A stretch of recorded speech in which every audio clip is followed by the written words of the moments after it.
the weight on my shoulders.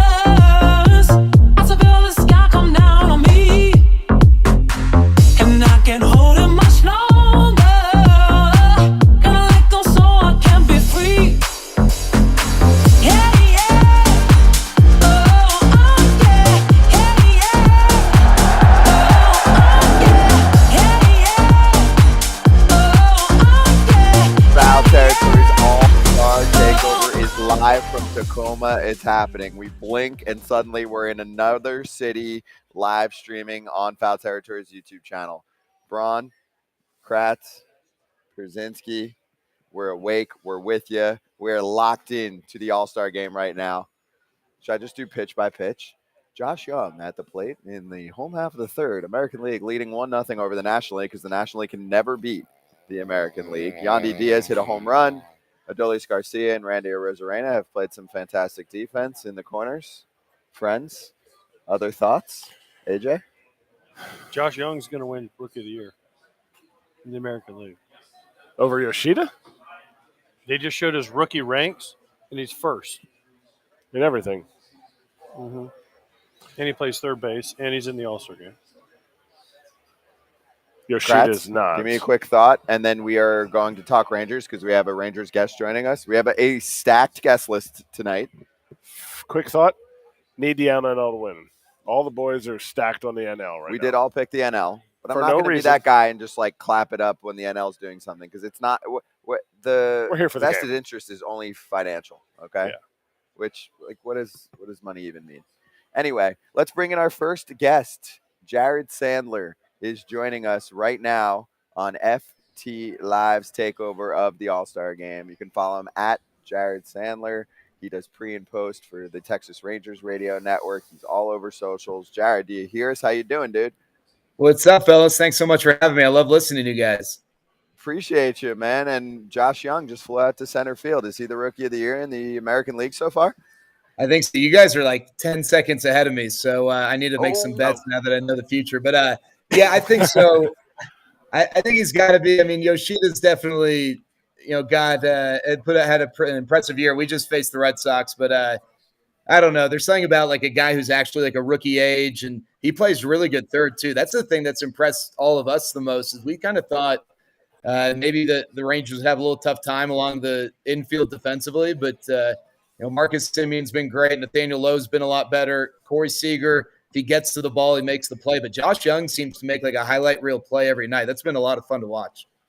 By the way, I just want to say one quick thing because I want to reiterate this. We're at Emerald Queen Casino in Tacoma. We appreciate them for hosting us here. This was a wildly fast setup. Go ahead. Yeah, the boys behind the scenes really set this up. Who's Jeremy, been the most? By the way, our director, is looking frazzled. He's frazzled. No, The hat is. He's looking good. You're looking good, I Jared. think he's fine. He's going to have a Jared. Virgin Mezcal Negroni, and he'll be good to go. Anytime Virgin you have a hat Mezcal. like this, it's a He's- frazzled sign. Jared, who has surprised you the most from this Rangers team? Well, first of all, I just want to say you guys are doing this right with your drinks. I wish I had the same setup, but Virgin I Mezcal. think, yeah, it might be the guy. I mean, on my TV, he's still batting. It might be Jonah Heim, just with what he's done offensively. I don't know, guy. Like Leody Taveras, I'm in like an all-star mindset right now. I know Leody's not an all-star, but there were a lot of people that didn't think he would, be on the roster by May 1st because the Rangers' top prospect is Evan Carter, who's an outfielder. And the minute, he was a part of big league camp, everyone kind of kept asking, when is he going to be in and when will Leody Taveras been out? But I don't mean to come off as like a homer here, but if you look at the numbers, I think you can make a pretty strong case that Leody Taveras should be an all-star. And I know that you're not just going to make a roster full of Rangers, and I get why that was a tough sell, but I mean, he's had all-star type numbers. So he's probably the biggest surprise. I think a lot of people thought Corey Seager was going to tick up a bit, but I mean, his numbers are ridiculous, and watching him hit the ball every day has been ridiculous. I wish he had those 31 games back where he was hurt, see what his numbers would be with that. But he's been absurd. But I think Leody Taveras is the guy who he's a big part of what this team has been built on offensively. Two-strike hitting, lineup depth. He hits 7th, 8th, 9th. I think he's probably been the biggest surprise. Marcus Semien just bounced out. Is Is the AL just Texas Rangers players? It's all they just stacked them up. It's just, hey, it's the Texas Rangers versus the National League. And the Rangers are winning because the NL can't win a Midsummer Classic. Jared. My Rangers aren't doing anything though, right? No hits. We just one good defensive player from Adolis. It's really just a Yandy Diaz homer as far as offense right now. So while we're in between innings here, what do the Rangers need to do with the trade deadline approaching? They already loaded up Chapman. What else so they make sure that they don't fade in the second half? Man, I saw them introduce David Bednar and Mitch Keller. That'd be a pretty good combo platter to add to the mix, but that's probably going to be super expensive. That's the like Christmas, Hanukkah for me wish list number one. But they definitely need help in the bullpen. I think they could benefit from adding a starter. They also have a couple of guys leaving via free agency in the offseason, and then Jacob deGrom won't be around until late in the year if he comes back next year. So they could kind of kill two birds with one stone if they get a controllable starter. But I mean, their bullpen has really had a tough time, and right now you can rely on Will Smith and Aroldis Chapman, and that's kind of it. And so I think they're going to be shopping for multiple relievers between now and the deadline. And Chris Young, I think every GM has their own personality. Still kind of figuring out Chris Young, but if nothing else, it seems like he's super aggressive. So I don't think this is going to be a team that's going to sit back or anything. Were you surprised when deGrom got hurt? Oh, that's tough, Kratzy, man. You're no, because it just seemed like over the last few years, right? Every time you threw a pitch, you were holding your breath. I think it stinks, right? It was, first of all, it's so much fun to watch that guy pitch. The Rangers haven't had a guy that talented wear their uniform on the mound ever. It was fun for the 3 weeks, and hopefully we'll get a similar version of him back. But man, I kind of think that. No, not a surprise. I hate to say that. I just think hopefully it's a clear path for him when he comes back from the injury. Well, that's what I was going to ask then. Ever? AJ said something. Well, what's that, AJ? You said he's the most talented pitcher for the Rangers ever? AJ, Ryan? I think I think that's fair. And I know you caught you. I think as far as just talent and ability, I know maybe it's tough to compare generations, right? Because what Nolan did compared to what was around him at that time was pretty ridiculous. But I don't know. I mean, Jacob deGrom, to me, I would take his talent up against Darvish and up against Nolan Ryan. Okay. I'm not saying he's had the best career out of them. Maybe better career than Darvish, not Nolan. But I don't know. You don't think he's the most talented guy to wear that uniform? I mean, I can only say what I know about you, Darvish. He had the most talent I've ever seen for a pitcher, meaning stuff-wise, if he could figure it out. Now, he never completely figured it out. He still really hasn't. But if you just said, you, Darvish, go throw 100, he could do it. Go throw the nastiest slider you've ever seen, he could do it. Go throw a great split, he could do it. So, I don't know. That's kind of the question. I didn't see Nolan, but I faced deGrom. I faced Darvish. I've caught Darvish. Yeah, deGrom is great, but if you just went on pure stuff, it's hard to top Darvish. If you had to win, I guess for each of you, if you had to win one game, I ain't taking who Darvish. do you take? I ain't taking Darvish. I'll tell you that right now. He's not on the list. JD Martinez with a little extra base knock into the left field corner. Jared's a minute behind. I know, but hopefully Jared, some he gets people thrown are out going synced to up third. with us. I'm seeing and also, this now. it'd be nice if the National League put up a fight because they basically lose to the AL every year. And their lineup, agreed, is superior. Their starting lineup. Yes. Yes? Yandy Diaz disagrees. Agreed. Hey, these jerseys suck, right? We agree on that? The uniforms? The these uniforms jerseys for the National League are an insane miss. And also the uniforms in general, my social media the entire day has, since the players have been on the field, has just been people being like, why are we trying so hard to make these unique uniforms for All-Star when everybody wants the team unis with the patch and that's what people will buy? Yeah, I don't get it. I used to love seeing like the different teams' uniforms all in one field. I don't. This garbage kind of stinks. Yeah. Hey, The National League ones Kirby's on especially the are mound. trash. Hey, I don't know what you guys think about this. To me, like I'm not counting out Seattle. They're like a second half comeback team to watch for me. That pitching staff, starting rotation and bullpen is way too good for me to count them out. Like when I think about the AL West and the Rangers and the Astros, it seems like the Angels have tanked, but I don't know. I'm not counting out the Mariners to make a run here. I don't know about you guys. Where are they going to make that run? Where are they going to make enough points on the board? They might be able to keep them off, but you can't make Trade the or playoffs. Jerry, baby. Trade who? I thought Trade or Jerry. Yeah, gonna trade I'd be curious like to see what crazy. he does. But you're right. That lineup's not very good. And I was kind of relieved when they didn't sign Trey Turner this offseason. I kind of thought he was going to end up there, and that would have made them a little tougher, even though he's not having the best year. He'll be fine. Back to the DeGrom thing, because I think Trey Turner's going to turn around in the length of his contract. With DeGrom, at the end of his – did he get 4 years or 5 years? 5 years.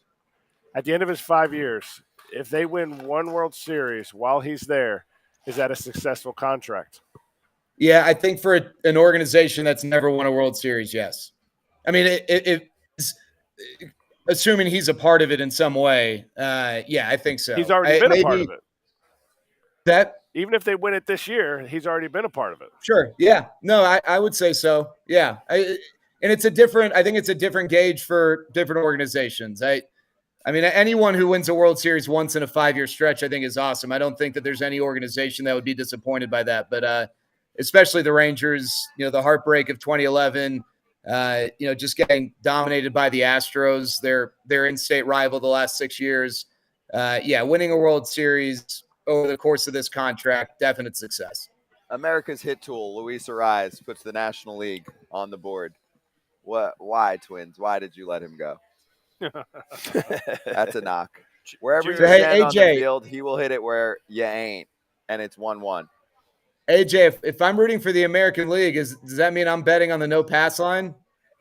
Yes. Right now, in this group, you are. You're the no pass. You're that. Hey, you're that guy.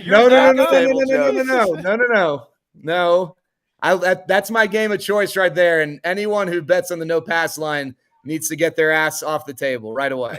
Yeah, thank you. I agree. Yeah. So I don't think people know the joke, Jared, because you could hear us when we were talking. Yeah, We said we all bet on the National League. We all picked the National League to win, and then there's somebody that took the American League. Paul. Oh, That caught? yeah. Adolis Garcia is having a blast with the sun and making every catch look like a highlight reel. Yes. He's got a new glove out there. And so, Jared, we were talking about playing craps. There's always one guy that bets the don't pass line. The whole table's betting pass line. And Jared's that guy. He's the no pass guy. Don't put that on me, AJ. Jared, where were you in 2011? I was at the World Series. I was working it. So where were you when David Freese hit the home run? Man, I went to watch Game 6 at my dad's house. I was still in college at the time, but I came back because I went to Game 5. I had just interned the past 2 years for your favorite John Blake and the PR department, and so I went home, and then Game 6 I was watching with my dad. I just wanted to watch me and him, and I drove home. So my parents are divorced. And so I drove home to my mom's that night, and they accidentally ran a commercial that was like, come to Dick's Sporting Goods, get your 2011 World Series champion Texas Rangers shirts or whatever. Like they triggered that commercial when they should have, and that was brutal. Luis Ariz, by the way, is called safe. Is he safe? Yeah. So, Jared. He stole a base, by the way. He's at second. For anyone that's not actually watching the game, that's with a terrible lead. Pay for the game. Terrible lead. Yes. So, Jared, I was at the game. I was sitting in center field on the Fox set. And when they got to the last out and Freese was up, he's out. Is he out? He's out. We got to let Jared jump, too, because we got our next guest. Let me just tell the story. So, the relievers in the bullpen, you could see the bullpen. And we're like, oh, they're going to win. 2 of their relievers were yelling at the crowd in St. Louis going like this. No. And then as soon as I saw that, I looked at Karros, and I go, they're going to lose. And Freese, whack, triple. And it's all your fault. Should have been Andy Chavez out there and right. Yes, it should have. Yeah. I think it was Mike Gonzalez and In right field? No, the guy's going like this. Oh. And wow. Lowe, the right-handed pitcher, Mark Lowe. Mark Lowe, went Yeah. like this in the bullpen to the crowd, and then freeze. And then a No fly ball bueno. to right turned into a triple. Yeah, it's heartbreak still, fellas.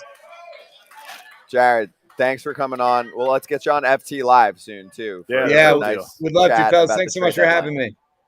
Take care, fellas. Appreciate you, man. Thanks, Jared. You're coming on soon. Put it on your calendar, please. Jared Sandler with us, covers the Rangers, one of the best in the biz on a Texas team that's really good. Luis Ariz tried to steal a base. Luis, that's not you. You want him to stay in his lane. Stay in your lane, singles. I mean, he already got an RBI, so that's a reach for That's a fine. rise.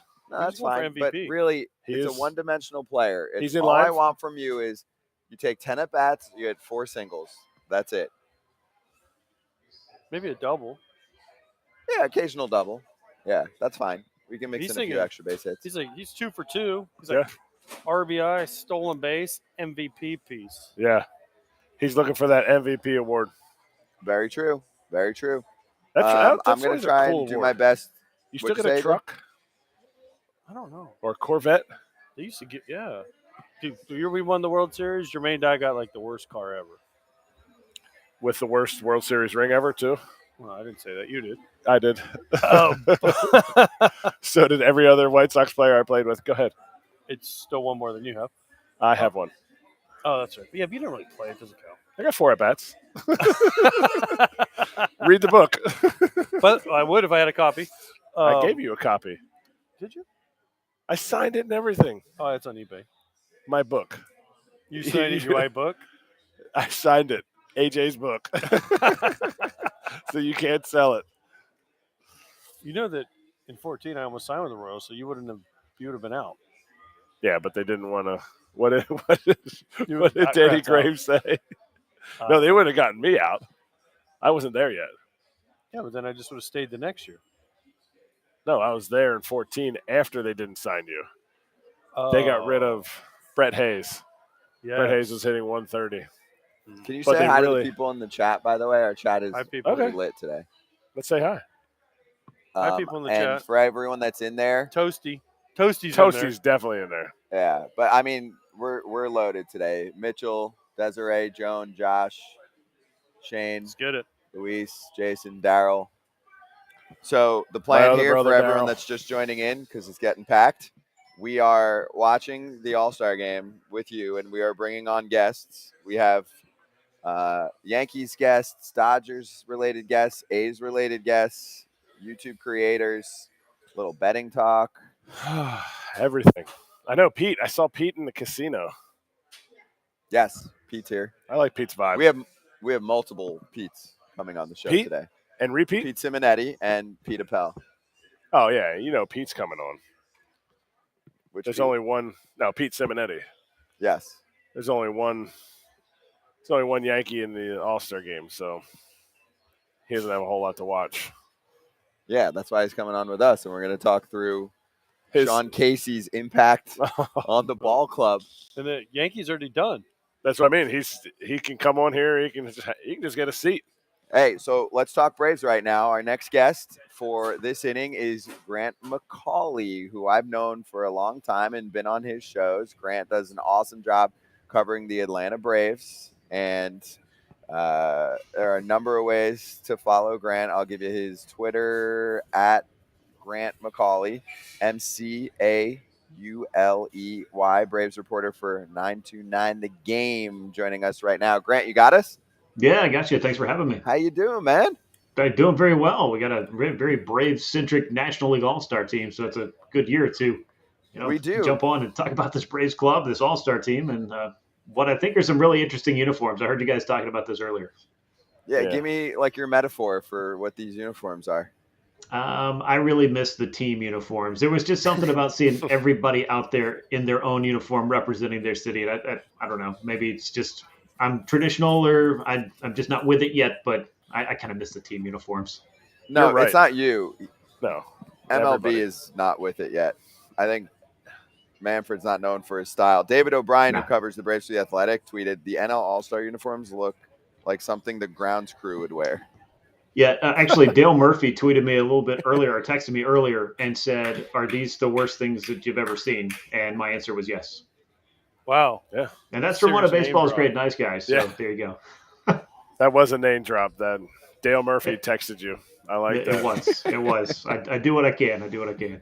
The uniform is what it is. Like, it feels Yeah. like, man, they're trying to match navy to black, and it just doesn't work. But Mm-mm. like, I can't stop looking at Murphy's chest protector. It looks like one of those things you get on your dog's neck after it has surgery, and you don't want it to lick its own butt. Like, Yeah, his put a chest cone on it. protector. Look at his It chest has protector. Seattle on it. No, his chest protector. Watch. Wait until you see it, and you're gonna be like, "That's all you can see." No, I just see the Seattle skyline. Yeah.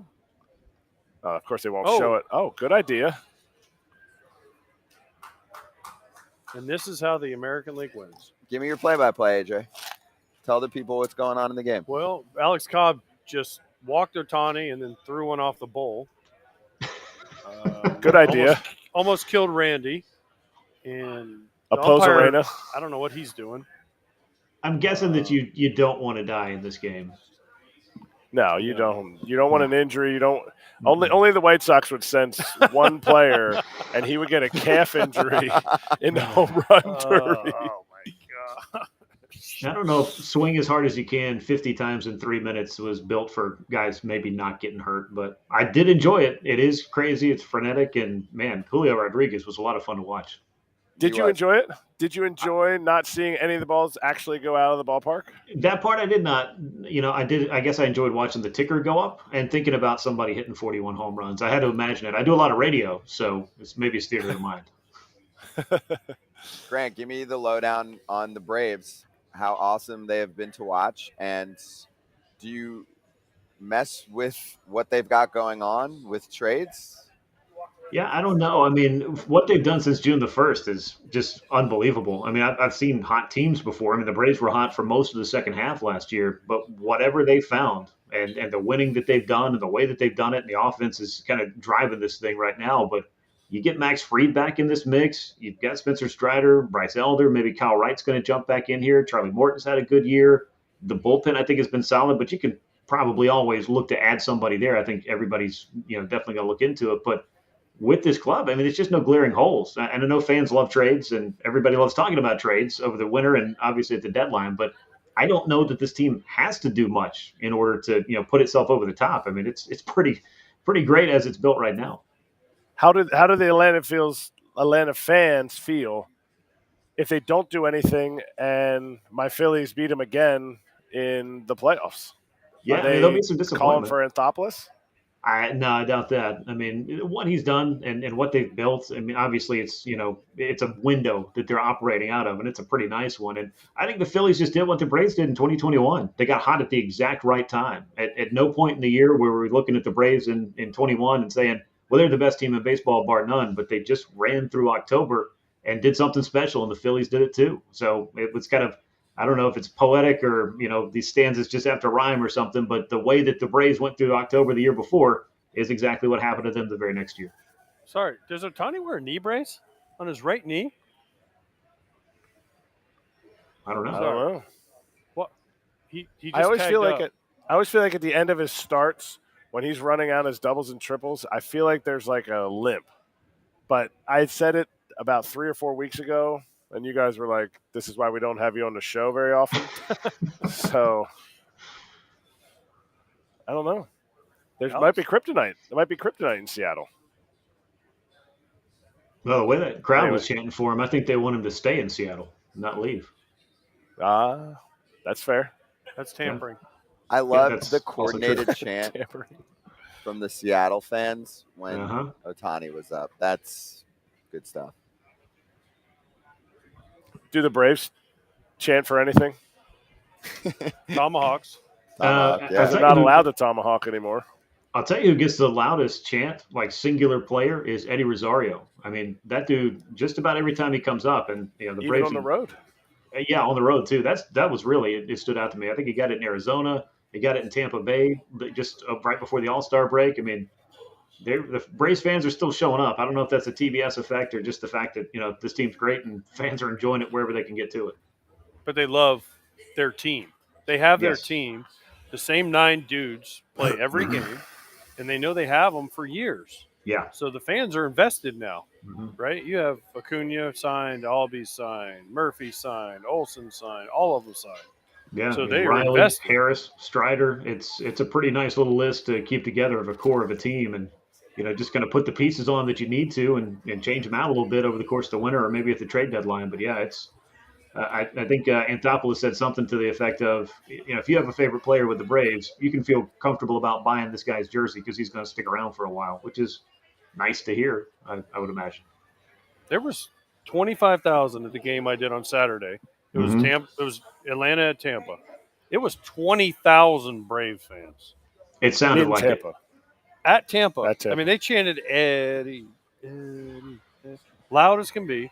And then you know what they did in the 9th inning? They did the chop with the light phones in Tampa. No way. So the whole crowd was doing the lighted phone chop in Huh. Tampa. They travel well, that's for sure. And a lot of pockets of the southeast and Florida, obviously thrown in there as well. Is there's a lot of Braves fans from that being the only team that was in the region for so long. So I know that's got to still kind of be in effect right now. Are Braves fans really cocky right now because of how good they look and how dominant they've been at times? Like this is a time to do that. When your Yeah. team is clicking on all cylinders and you're mostly beating the shit out of teams, this is a good opportunity to be like puffing out your chest, as Kratz would say, and going, yeah, we don't need much at the deadline right now. I mean, it'd be nice if, Fried and Kyle Wright would come back, but we don't need anything to give up for them. They're actually on our team. Yeah, I mean, I think there's some peacocking from different levels of Braves fans, but I think everybody knows, and the Phillies was a great example of it last year. I mean, don't get too confident before you get into the big goal in October and make that run. I think that's what everybody's really looking forward to. I don't want to hit the fast forward button on what could be historically one of the best regular seasons the Braves have ever had, because they're on pace to win 110 games and hit 315 home runs and do all these things. But I think there's a lot of focus on what comes after you get through the regular season. And that, of course, is what you sit and think about all winter long. And last winter was not as fun as the one before it. Don't bring up the 98 Braves. Okay, Great song. Morgan Don't Wallen. compare them. The song is out there. Can't Yeah. compare them. Yeah, I try not to. I've thought about the 2003 Braves a lot with this club because offensively speaking, I mean, this is about as dominant as that club that had the Joneses, Gary Sheffield, Javi Lopez hit 42, 43 home runs that year. It was an unbelievable offense. And this one in 2023, I think might just be even better than that one, which is crazy to think about. Do you often think like I do about the 2016 Braves? How good they were? I'll tell you, I was there night after night after night. But when you go through some of that, it just makes it sweeter on the other side. But I'm probably not telling you anything you don't already know. But there was a lot of work, a lot of bricks that were laid over the course of that time to get this team where it was. And I think one of the big ones, obviously, was bringing in Brian Snitker and then allowing him to stay in and kind of be the steady hand that's led this club, obviously, to the World Series. Yeah, no doubt. Do you feel like AJ owes you a steak dinner because he was on that team and he made that team so terrible? No, I would probably not put him on the list of the lowlights of that particular time. I mean, there were some tough nights, some long nights. If Kratz doesn't know, I was the 2015 Atlanta Braves Player of the Year over That's Freddie true. Freeman. So, suck it. Not 16. Now, did you get a specialty bobblehead, a zombie bobblehead? I did. Was You that have the story? I do not have that one. So as you can see, I've collected a few other ones from the press box, but I've yet to get my hands on the AJ Pierzynski zombie bobblehead night Coveted. bounty. Yes, Coveted. Well, Hey, they good- did good- that because of The Walking Dead. The Walking Yeah. Dead was filmed in Atlanta, Mhm. mostly. So they said, we're doing a Walking Dead night. Would you be willing to be the zombie? And I was like, sure. Of Like, could eat course. somebody? They said no to that, though. No, they had to draw a line somewhere. Like the zombie runner? Like the runner in the 10th inning is the zombie Yeah, runner? maybe It was it dead is. the inning before and it came back to life? That's a good point. That's a really good point. I've been calling him the Manfred Man. I don't know if I heard that from Jason Stark or from who, but it just seems to go with it more so than Ghost Runner because there is a person actually physically there. So I don't like Manfred Man though. No. What about Zombie Runner? that it works He for was me. dead, It and now he works for came me. back to I life. like Zombie Runner. I'll take it. Okay.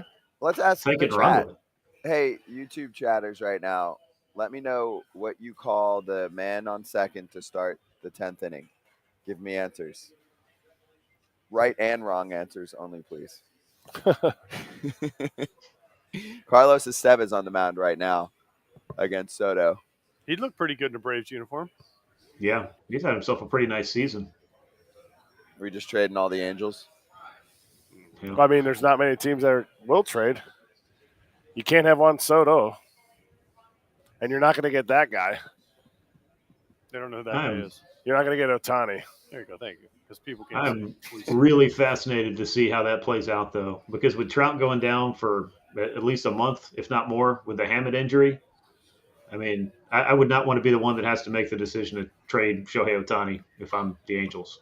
Yeah, they're not. Artie Moreno doesn't care about wins, losses, just business and reputation of not trading Ohtani. So I'll do it. You'll I'll do it trade for him. Yeah. Well, we should take over the team, make everyone a lot happier. Grant, thank you so much for joining us, dude. Awesome having you on. We'll bring you on FT Live to break down some things too for a normal show. Hey, I look forward to it. Thanks, guys, for having me, and enjoy the rest of the All-Star game, despite what they might be wearing. Yes, you too, dude. Exactly. Hide your Take care, eyes. guys. Maybe listen to us. I don't know. Later, Thank man. you. Apparently, that's the consensus. Is what? Every single person we've talked to for 2 days now has been like, the uniforms are awful. Why don't they? And this would be more like an Adam Jones question. Who are they not talking to? People that know what good Everyone? uniforms look like. Well, that's what I mean. Like we run, I feel like, a pretty respected baseball show. We have people from so many different walks, from different teams, from different jobs on different teams, and everybody says the same thing. So who were they talking to? Who were they talking to when they made Manfred Great Man. Britain's? The Manfred Man?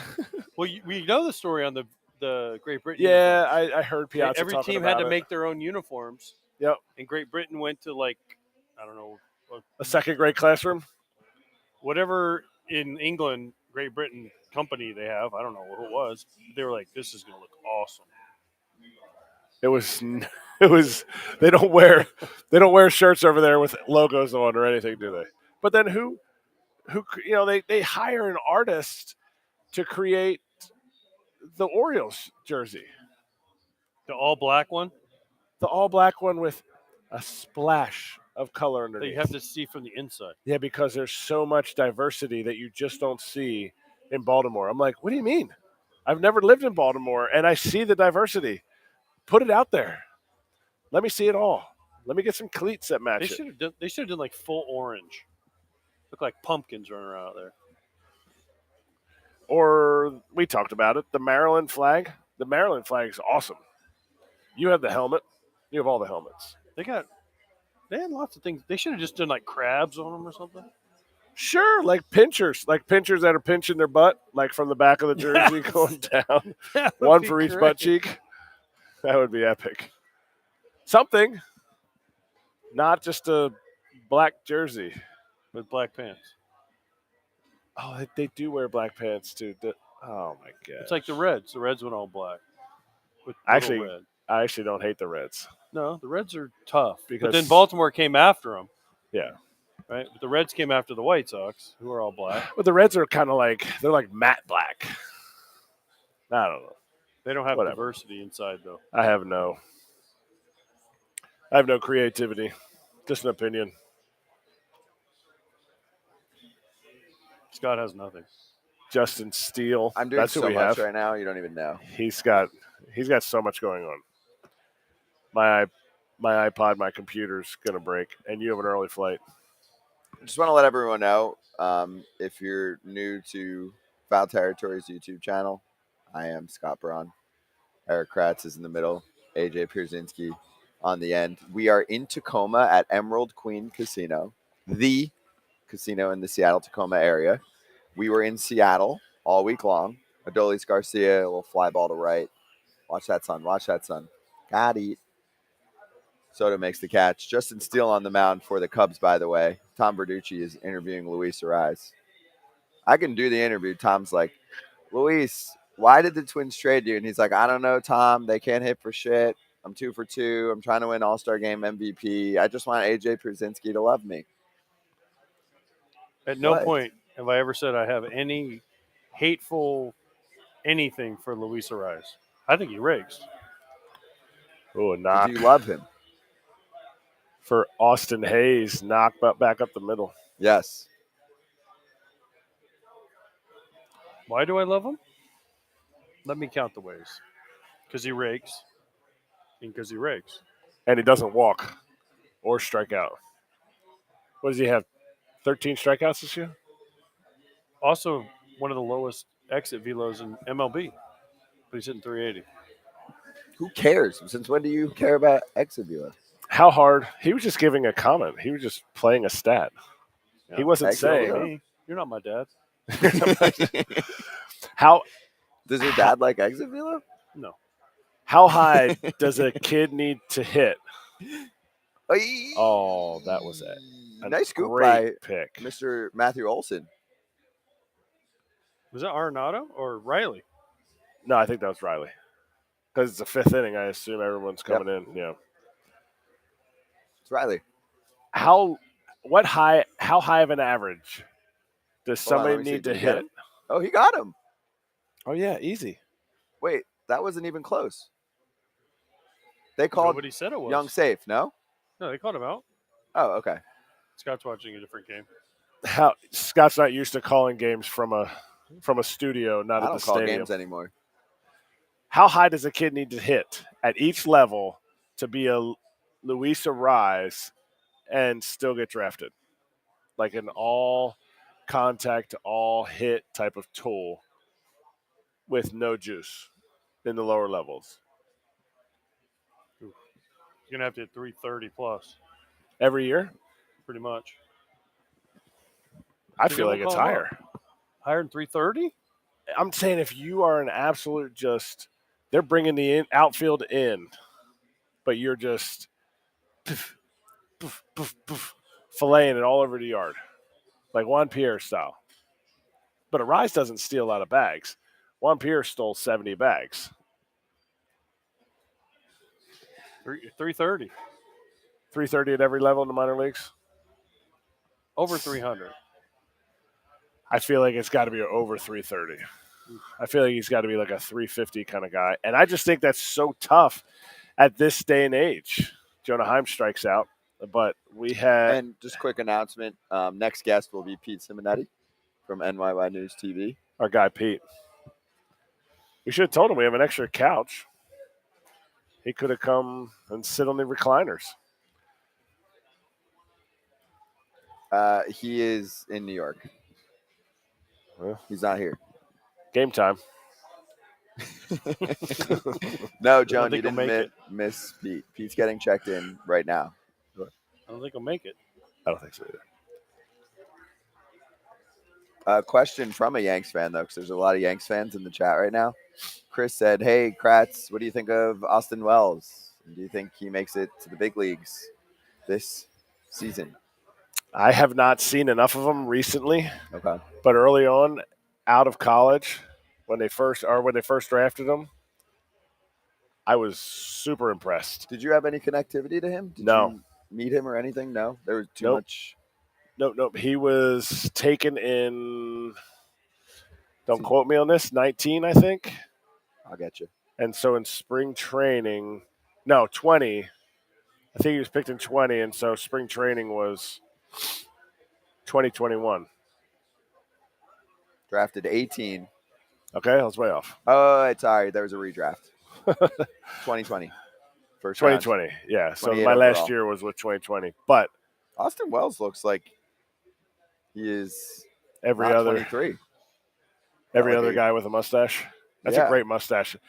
Clearly, he's a great hitting coach. They should have hired him instead of Sean Casey. Right. To get to the question, It's a good cook. what I heard, what I saw right out of the draft was he was very polished and very like impressive to the point where I was like, okay, he should move quickly. And the fact that he hasn't moved quickly could be a testament to who they have. But from what I heard from the other catchers, because you leave and then you talk to catchers in spring training, especially Higgy, they're sitting there, they're going, he gets it. But the catching position's tough. The catching position is tough to go through the minor leagues quickly. AJ, you did it in 3.5 years? Or 2.5? 3.5. Out of high school, which is John Blaze fast. That is cooking it. Full year, both A balls. I did Gulf Coast League, full season. A ball. Low A ball, short season A because I got mono for 6 weeks. So I went to short season. Don't make out with people. Low A, high A, double A for 2 months, triple A 2 months, big leagues. So you went double A, big leagues, double A, triple A, big leagues in 1 year? 1 year. And that's really fast. For anybody listening, that's really fast for a catcher. You have to have, you're talking about AJ Przinsky, who's a fringe Hall of Fame catcher. It's really hard. Some Hall of Fames. Okay, he's in your local VFW Hall of Fame catcher. Hey, I'm in the Polish American Hall of Fame. I bet I haven't seen that trophy. I haven't seen that medal. What do you get? Do you get some sausage? You get really good food. Do you? Oh, so good. Can we rehash our conversation a little bit from yesterday about Sean Casey being hired as hitting coach of the New York Yankees, which I have to say is one of the more shocking headlines I've seen in a while in terms of a coaching hire. I worked with Case for many years. Great dude. He knows hitting. I just didn't expect the Yankees to make a move like that. They're super nerdy analytics. They went in a totally out there direction to pick up one of Booney's boys. And Sean hasn't been in the game as a coach or anything for a minute. Not that that has to be the case, but were you guys as shocked as I was that Case was hired? Yesterday, when we were at the Home Run Derby, someone told us the story how it happened. And this was like a week ago that Booney called Casey and said, "Hey, would you be my hitting coach?" I don't really know. Word on the T-Mobile Park outfield, and Casey's like, "I don't know, brother." And then I think he called him back and said he'd do it because he said it was a no-lose situation. If they do great, he's the hero, and if they do shitty like they already are, he's like, "Oh, it's 2 months." Not my fault. Yeah. GM made a bad team. That's what true mayors do, and that's his nickname. Yes. Put yourself in a position to succeed. That's what somebody – I know who it is, but I'd never reveal my sources. Oh, not reliable. Always reliable. Ken I have Rosenthal a witness when he always said reveals his sources. Mark Weiner was Mark there. When Weiner, the guy we're going to said call him to the stand. I have to cough. Okay, good luck. All right, I'm done. Thank Sorry, you for everyone. I apologize. I think that is – before you said that, I was just going to say no. Booney, like what you said, Scotty, you said, they brought in his boy. I don't feel like you're going out to bring your boy in. You're like, well, we stink and we need to make a change. I think it's more of a testament to what Cashman is doing. Cashman has trusted the analytical department that he's built and kind of stayed back. And I think they've done too much. I think they were told, hey, you can have a little bit of drink of water, and they come in and they're just drinking all the water. And I think Cashman's kind of taken it back with this hiring, whether it's Booney's hiring or if it's Cashman's hiring. I assume it's Booney's hiring. I don't know. I think they went heavy analytics. They're obviously heavy analytics. Too heavy. But this was Boone's choice. I can't imagine Brian Cashman going to Aaron Boone and saying, "Go hire Sean Casey as our hitting coach." He probably went to him and said, "Hey, is there anybody that you think of? We need a new hitting coach." And he probably maybe brought Casey up. The one thing they're getting with Casey is an attitude, positive as hell. Yes, vibes super coach. energetic, super positive. Let's go, That's brother. what I said. Oh, come on. Vibes coach. My thing is, I think they probably also talked to him, and let's bring in our guest as I'm saying this line. I think they said, last chance, because Cash's like, I'm never getting fired, so someone's going to go down if we keep hitting like this. So I'll give you one more chance. What do you want? Let's bring in your boy? Okay. And then if things don't work out, end of season, we'll clear house. We'll have another new coaching staff, and we'll just keep rolling out Jake Bowers, Willie Calhoun, and Billy McKinney as our starting outfield when Judge is out. You can really fire Booney with a .623 winning percentage? I have many thoughts. Let's get into it. Is Pete ready? Let's bring in Pete. Oh, and he likes the Yankees. Pistol Never. Pete. Hey, Pete My Simonetti from guys. NYY News TV. Yo, Kratzy Pete. and me have done games with Pete, and now thank you for returning the favor, my friend. How you doing? Thanks for joining the fam for a little All-Star action. I am doing wonderful. Thanks to my guys, Scotty, Kratz, and AJ. I have not had the pleasure. But you're a great guy from what I hear. I hear great things The about pleasure you. would be okay? You're all a great yours. guy. Pete, he's not that great of a guy. All right. I'm So trying to be for you nice. I saying want that- to be a little calm, cool, and collected today, all right? Watch this. Pete, For- you know why you would like me? What's 'Cause I that? was born in New York. That's my it. guy. See? Now, look, you do go at the Yankees a little too much. I got to be honest with you. I He mean, goes I at might the go at Yankees the way Yankees less more than than you do. anybody, but you do it. You go at the Yankees way more than he goes at the Yankees. So, Pete, hey, because only one of your Yankees made the All-Star game, you know what I got to tell you. Go ahead. Yo, you suck. Where's the sign? I What, need the Yankee? ball. Give me a ball. Yeah, well, I didn't know if you had a ball or not. Yo, give me a bobblehead, Pete. Hey, Pete, what do you think of the All-Star game so far? And your boy Cole holding it down in the first. Unfortunately, we don't have all kinds of Yanks to talk through, but we can still do a little Yanks talk, of course. And Yeah. we've got the live chat bumping right now, so we'll mix in some questions. But any thoughts so far?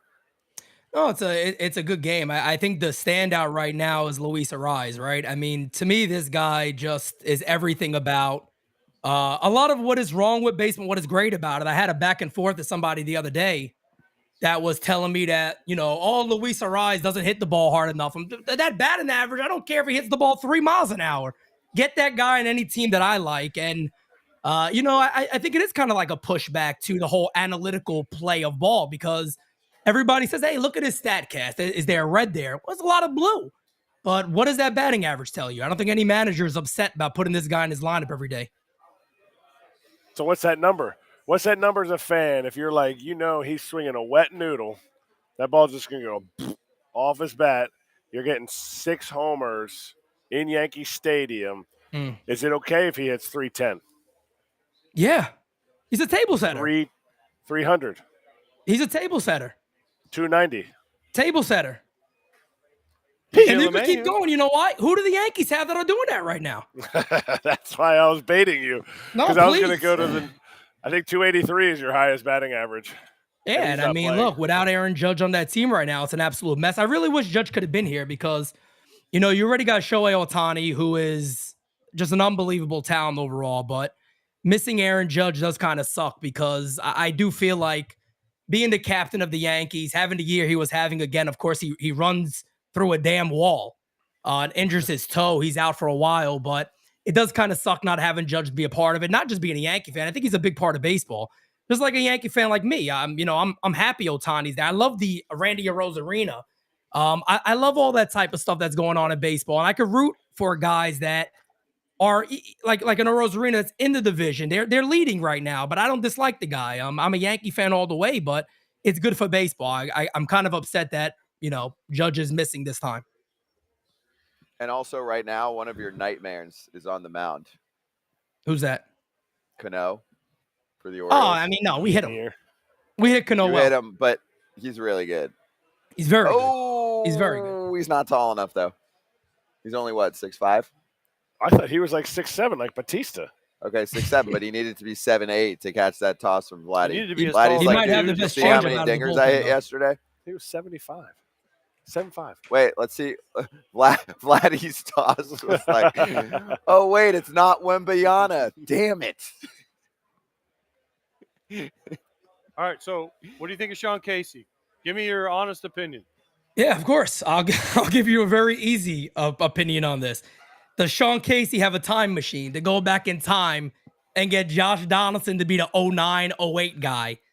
Can he amputate legs and put new legs on Giancarlo Stanton? I don't think he could do any of that. It's a good, at the end of the day, though, it's a good thing. I feel like a lot of it really had to do with a little bit of timing. The Yankees at this point, I know it's the kind of cliche thing to say. If the season ended today, they're not in the postseason, and they're not. It just seems to me again like it's more of let's make a change when it's a philosophy thing, and I don't know how much control Casey's going to have of changing that philosophy. Even if you look at the Yankees minor league system, there's something going on there where I know baseball's going to this launch angle, more uppercut swings, hit a homer. And guys' batting averages are just dropping. You got some of the Yankees' top prospects that we were hoping were going to take off this year. They're hitting 200 in Double-A. And I don't know if that's just the player. I don't know if it's a philosophy thing. But for the major league club, at the end of the day, I think it's going to take a facelift. And I don't know if the Yankees can do all that come the deadline because let's be real here. Brian Cashman constructed this team. It wasn't Dylan Lawson. I think Lawson made some terrible comments. Talking about I don't care what the offensive stats show. We just got to score runs. Fine, we get that. But Yankee fans really want accountability. And I think the one thing that Casey will bring to the table, I don't think he's ever going to run from the media. I think Yankee fans already know he knows what the hell he's talking about. And I think it's going to help in that regard. And maybe there was something to, maybe there wasn't enough conversation happening. Hitting's a mental game. And I think Casey's apparently one of the best communicators in baseball. So if that was missing, he's definitely going to fill that. But I don't know how much he could do with this Yankee offense, to be honest.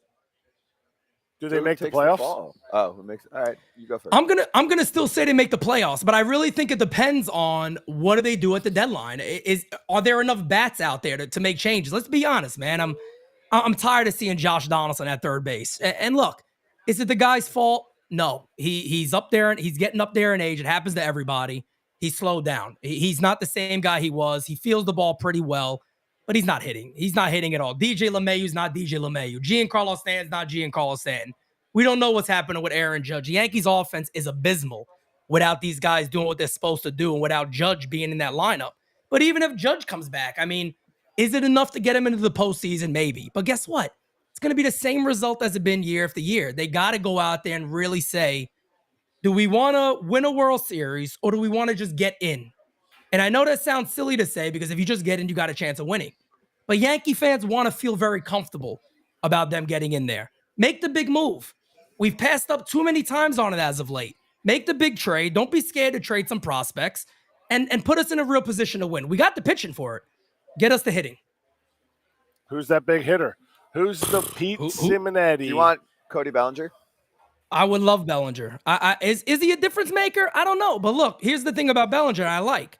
He's a great defensive outfielder. Yep. He's a lefty bat. I know, Kratz, I know you don't really care too much about the Yankees having lefty bats. I think it's important. But Bellinger adds great defense. If Rizzo continues to struggle, you got a guy at first base. That's a great defender at first also. So we got that versatility. But the Yankees need more guys that put the ball in play. And the one thing that Bellinger has done is he's lowered that K rate back down to very respectable. So he'd be a smart pickup for the Yankees. By the way, I said they want 2 hours righties. into the All-Star game, and we're in the bottom of the 6th. Well, way less than 2 hours. This thing is start till 5:30 here. It didn't start at 5. Right. It started close to 5:30 local time. I know there's a lot of East Coasters watching. And it's 7 o'clock local time. It's been probably an hour. It started a little before 5:30. It's been, hour and 40 minutes? Yeah. You like it? It's cruising. I like it. Pete, I'd like to see a little more action, to be honest. It's been a little flat. That's why you take the under, Pete. Sometimes you got to do what you got to do. I don't want to take the under in an All-Star game. That's just no fun, police. That's the don't pass line. It's crap.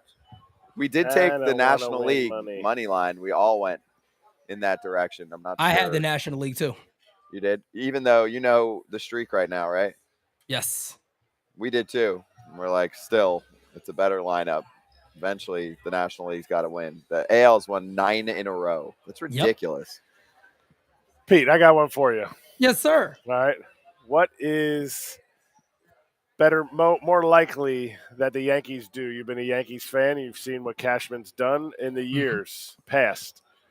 Do they trade for more players, or do they call more players up from AAA to take over the guys that they are struggling? I think they go to trade route. The young guys that are down there that can help right now. Aaron Boone even gave an answer today on Oswald Peraza, and it was basically, we believe in the guys that are here right now that can do it. Estevan Florial, we discussed already. They're not calling Estevan Florial up. We love his talent.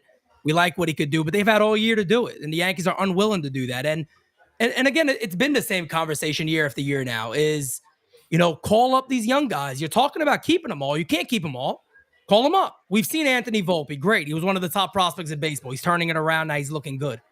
Get some more of these guys up here. We've seen the same lineup year in and year out, the same type of approach, home run or nothing, and it just hasn't worked. And I was even listening to Alex Rodriguez talk about it on Fox the other day. And A-Rod's right. 15 years of this analytical nonsense that they're going full steam. And with guys like Mike Fishman, it's not working. When do you ball it up and say something has to change here? The style of ball that we're playing is not working.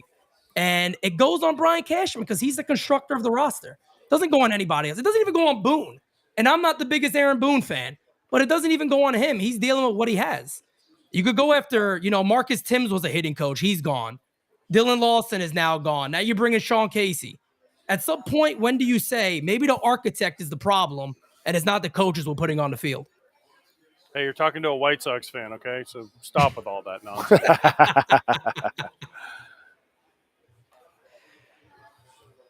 That Sun and Right has been. What do you guys think about some of those Show to make catches the catch. today early on? That was all the sun or what? A little bit of both, right? I mean, It just Garcia looked made like both I'm those going to look try like to, I'm a going to show zoo. making a nice little showboat play here. Little All-Star Game action. I like it. The more showboating you can do, let's do it. I agree. Some fans in the chat were like, can the Yanks get Soto? You'd have to trade a ton of prospects. And the Padres, I was just saying in the chat, because people are like, oh, the Padres, they're losing so much money. Who cares? Their owner doesn't care. He just wants to win and have a good time. He's like overcome cancer, I think, multiple times. And he's the kind of owner that you want. He's just spending money, even maybe you could say a little bit recklessly. And yeah, the team is underperforming, but it's not for a lack of trying.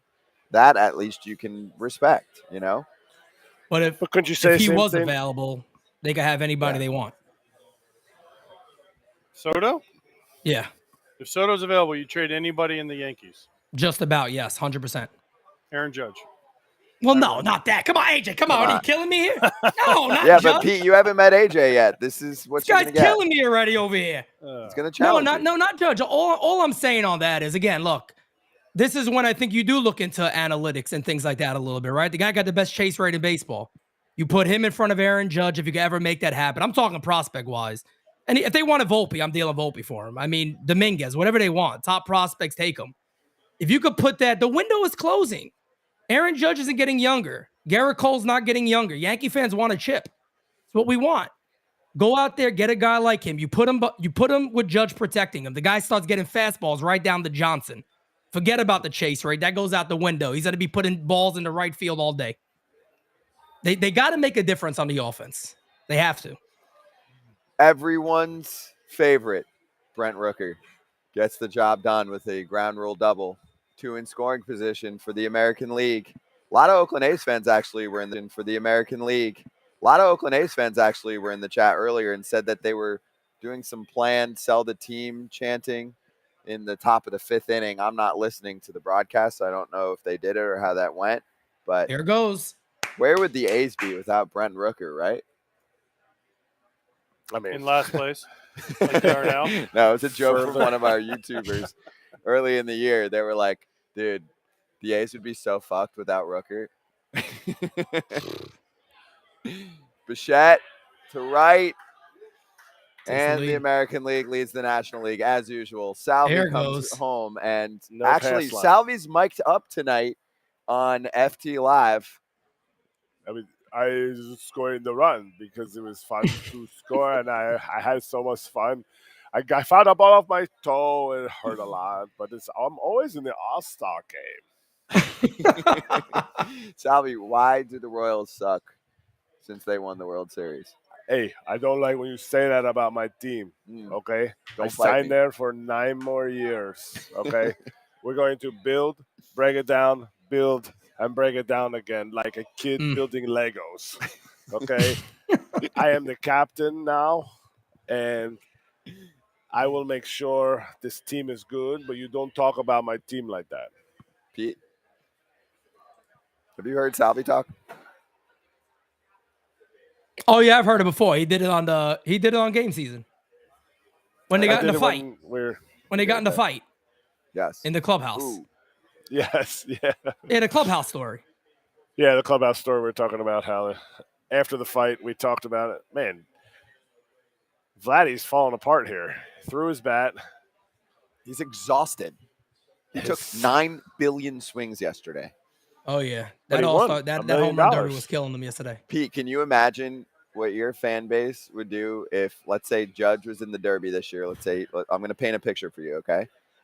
If Aaron Judge was Luis Robert over the past 24 hours, did you see what happened there?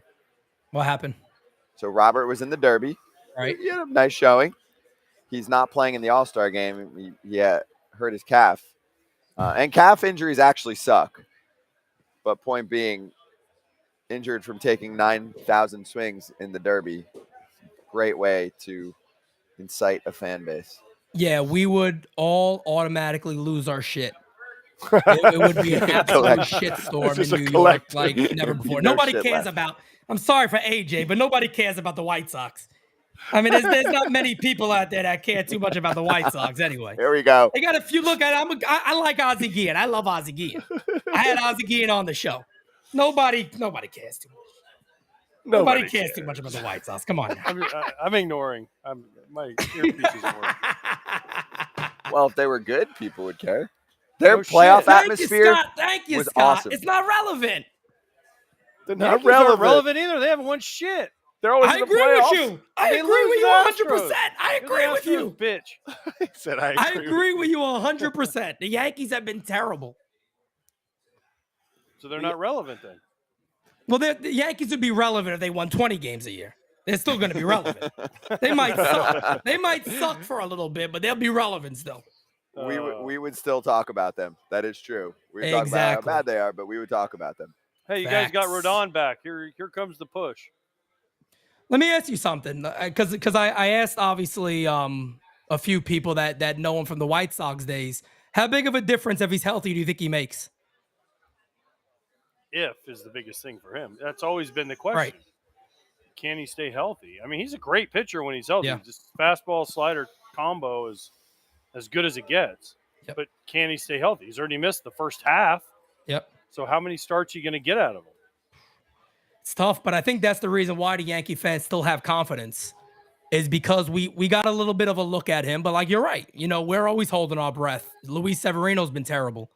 You know, who knows what's going to happen with Nestor right now? Garrett Cole, anybody could, you know, there's some Yankee fans that sometimes still go at Cole a little bit. I don't know how. The guy takes the ball every time. Knock on wood. He's always been healthy. He's always able to get the ball. He runs with it. He's living up to that contract right now. And if they have that 1-2 punch, that's again why Yankee fans feel confident. While we're just saying, please get some bats, try to change this thing. Sean Casey, awesome. He's probably a great guy. Again, how much can a hitting coach really do to change some guys that maybe are just losing it at this point? Is DJ LeMahieu going to become this 300 hitter in the second half? I don't see it. Is Donaldson going to turn it around? I don't see it. Stanton's legs seem absolutely shot. They got to go out there and just add some bats, and that's why we still have a level of confidence that this team has a chance to go very, very far if they make the right moves. Okay, other than Bellinger, who's out there for them to get? It's tough. Candelario Goldie at third base is a possibility. I mean, I know he's not a sexy name, but I mean, he's not a sexy name, but who is out there? I agree with you. I'm agreeing with everything everybody's saying. I'm just saying that Cashman has to get creative to a degree to try to make a difference. Because does anybody really like? I don't know if you guys feel this way. Kratz, when I had you on, you said that Donaldson's probably going to get 150 at bats. He's coming close to that. How much longer do you hold on to him at third base? At what point do you feel you have to make a change? I sent it down. I sent it down to 124 at bats. I think he's going to get that, and they're going to be see ya. Yeah, I give him to the beginning of August. I think if the deadline comes and he's still here, I'd be shocked. But again, does somebody come up and guarantee to do better production? He's hitting homers. He's not hitting overall, but he's hitting the long ball every now and then. He plays good defense. So they're just they're in a tight spot right now, and they got to become very creative. And with all the wild cards, there's not many teams willing to sell. So I guess as we get closer to August 1st, we'll have to figure that out.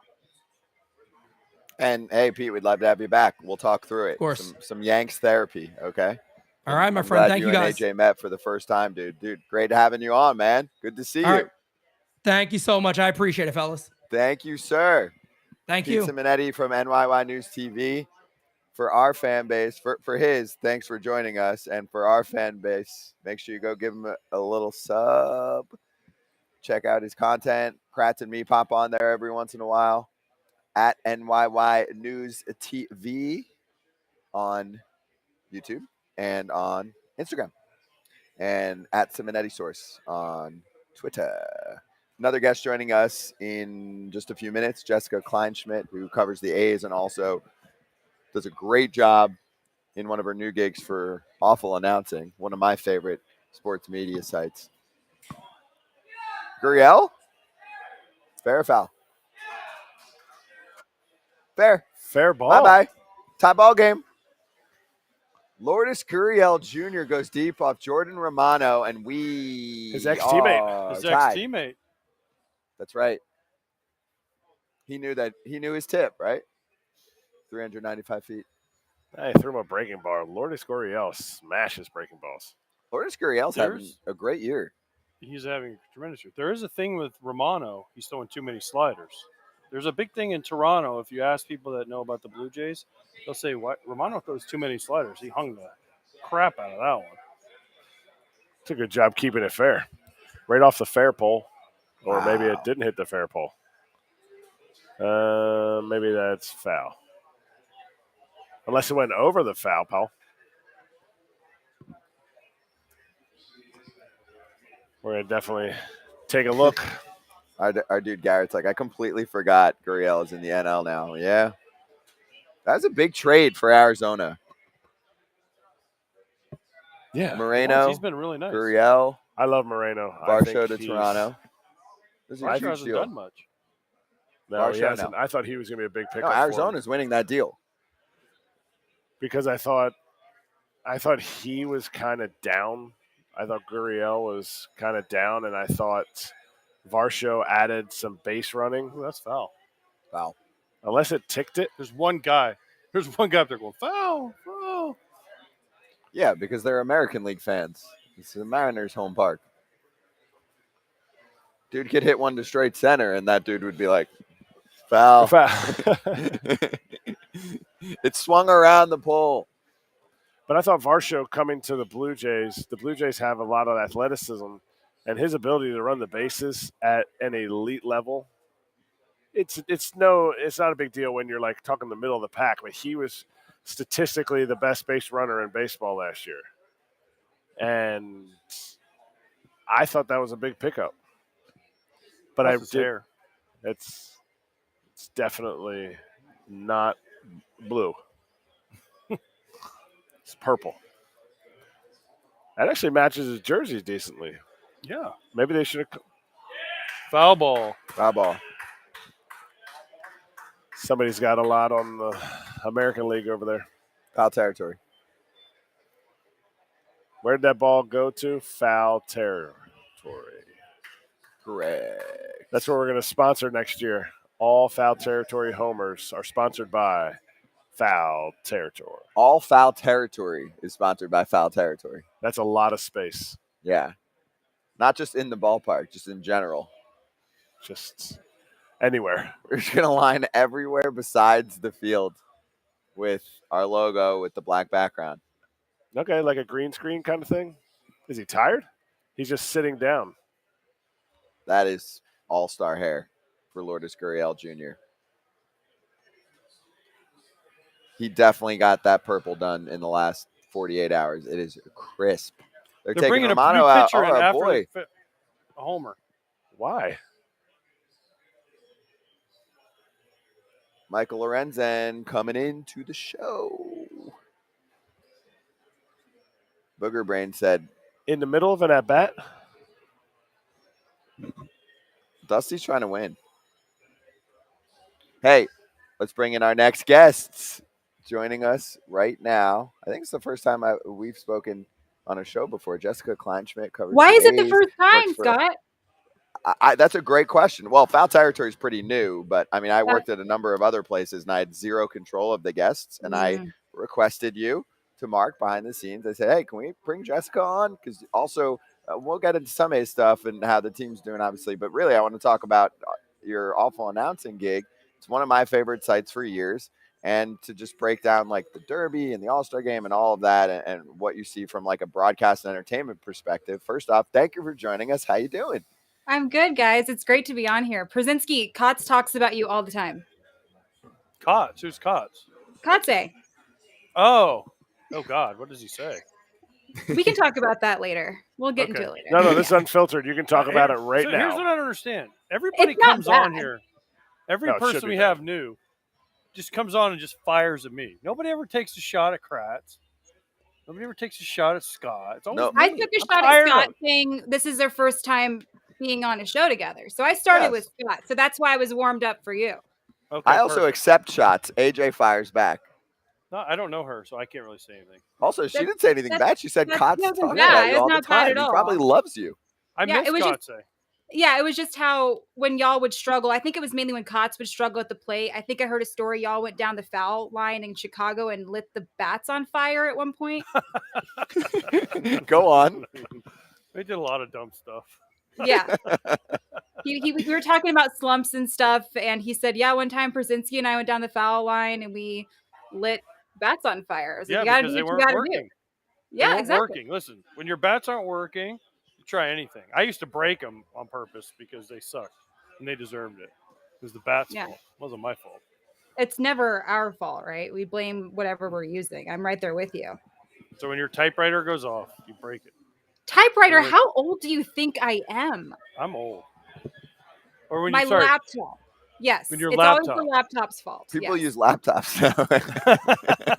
you're like American Airlines. My iPad has the keyboard like Scott's.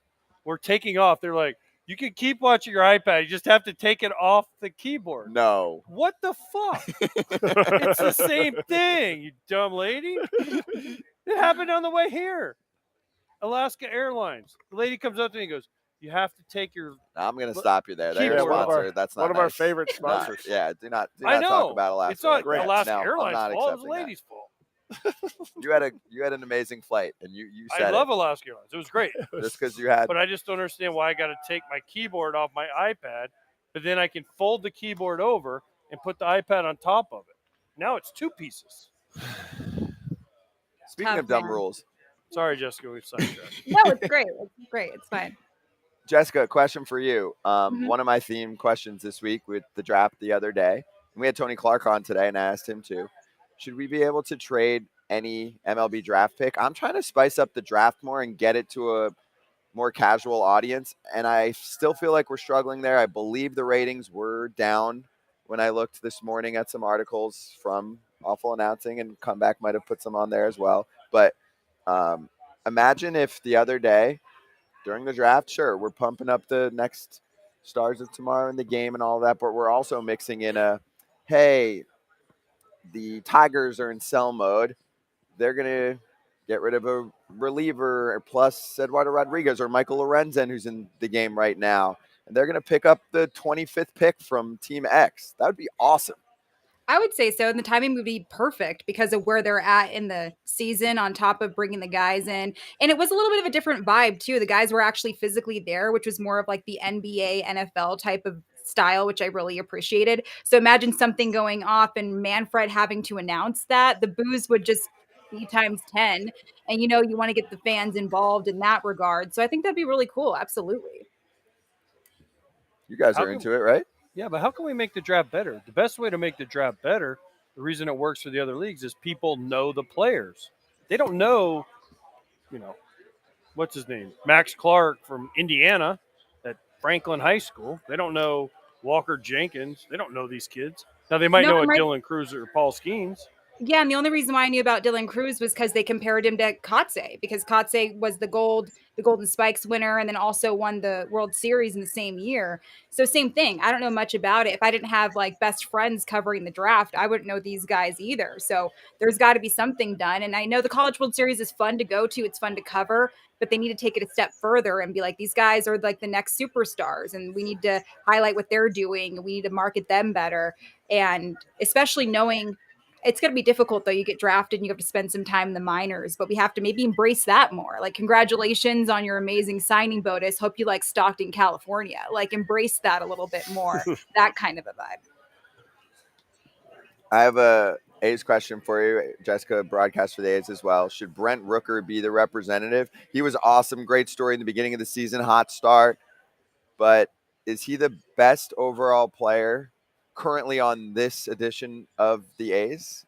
Currently, I would say yes, because Esteury Ruiz is on the IL at the moment. But I know where you're going with that. Ruiz is in the same sentence as Ricky Henderson. And if you're in the same sentence as Ricky Henderson, there's obviously something going for you. And you're right. Brent Rooker had the hottest start out of any batter I've ever really seen, period. Definitely cooled off, but no different than adjusting. When you start off, the pitchers are going to figure you out just as much as he figured the pitchers out. And he's actually having a really good series. He had a good series. Obviously, the A's got totally swept by the Boston Red Sox, one of the hotter teams in the league. But he was able to figure things out, and I feel like he's hitting the ball well. He obviously got that ground rule double just now, and I think that he's figuring some stuff out heading into the second half. And I love his story, but I think at the moment, and he also was voted in by the players. Don't forget that. That's definitely something to remember. And I think they voted knowing what he did in the first half, the guys, or the first couple of months, and they knew that. But I love what Esteury Ruiz is doing. I think he's definitely going to be in Rookie of the Year talks. I don't think he's going to get it over one Mr. Boston Red Sox guy, because that guy is definitely, I'm stoked for him. We just saw him over the series. But to have a guy that's got the green light without getting technically the green light, and like I said, being compared to Ricky Henderson, you can't really argue with that. Yeah, for Ruiz is having an awesome season, stolen base wise. But yeah, and runners in scoring position. Hitter. He's ridiculous with runners in scoring position. Yes. 43 stolen bags in the first half is insane. I know stolen bases are up a ton.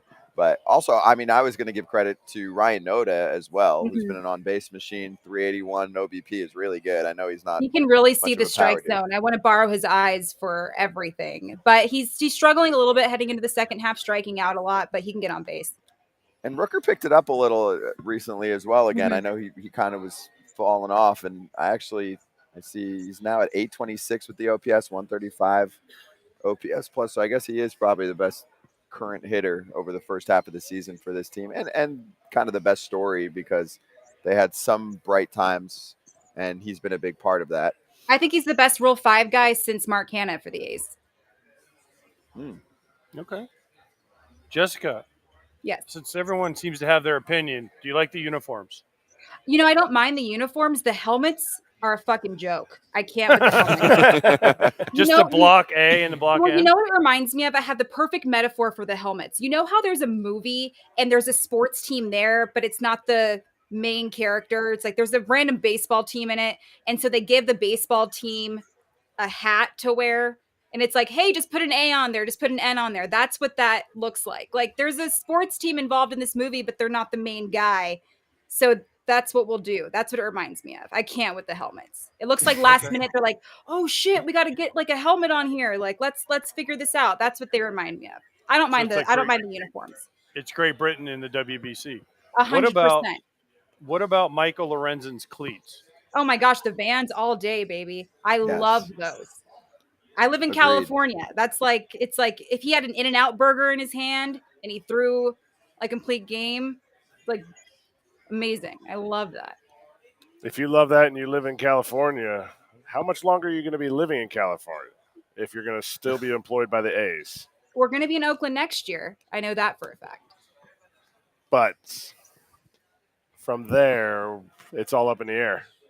Well, they're saying 2028 is a possibility when it happens. So we're not like rushing toward that. I'm not making any moving plans and nobody else is. But, people, we talk about that in the broadcast all the time. You want to think about moving to Vegas when that might not happen until 2028. So we're not trying to worry about 2028 for the actual move. Yeah. It's too far down the road. What? I like it. They got 5 more years to suffer through? Tough times. I guess right so. now. Yeah. Hey, Jessica, question for you. Since one of your jobs is with awful announcing, what's the take on foul territory? Honestly, we really embrace it because, I'm coming from a spot where I've been told to be careful what I say on certain broadcasts that I've been on and certain newsrooms I've been a part of.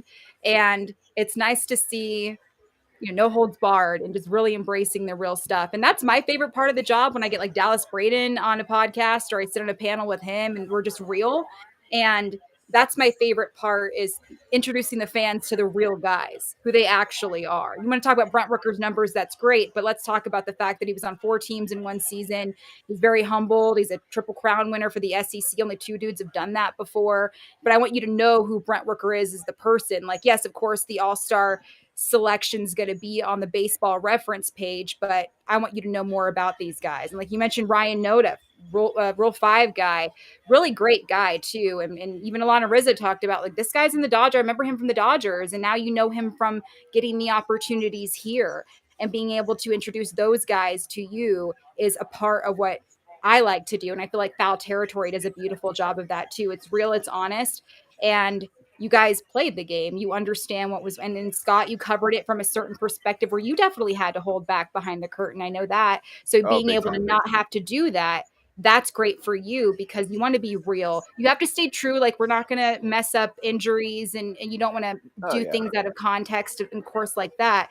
But we want to be able to introduce the conversation and make it a real, legitimate situation. So you come back, you're entertained, but you learn something as well from the right people that lived it. You know what? I feel like I was living in a bubble, and I was more restrained than I thought in my previous world. And then you step outside of that bubble where, like, basically all you were talking about was stats, because all of, like, the cool stories you couldn't get too deep into, or the convos couldn't go too long. There's so many rules, right, with TV for a buttoned-up league. Then you leave that, and you realize the awesome baseball community is not talking about what you're talking about in your little bubble. Like, stats are cool, and we bring up stats, but you can't just spit stats all day. You can copy and paste stats. You can do that. You click on a page, they're there, whatever. And of course they're going to be, and we chose to cover a sport that is defined by numbers. But I, like, AJ, if somebody's talking about you, Erik especially, when they talk about Kratz, they're talking about how amazing he was behind the plate and how great he was to have as a catcher. And in that regard, numbers are important, sure. But when you're talking about the person that you are, Kratz, I remember covering you a little bit with the Giants. And just when you retired, it reminded me of Stephen Vogt, because I had to cover Stephen Vogt when he retired. And there's something special about a veteran catcher. There's something so special about that guy behind the plate. You call the game, you develop the chemistry with the guy.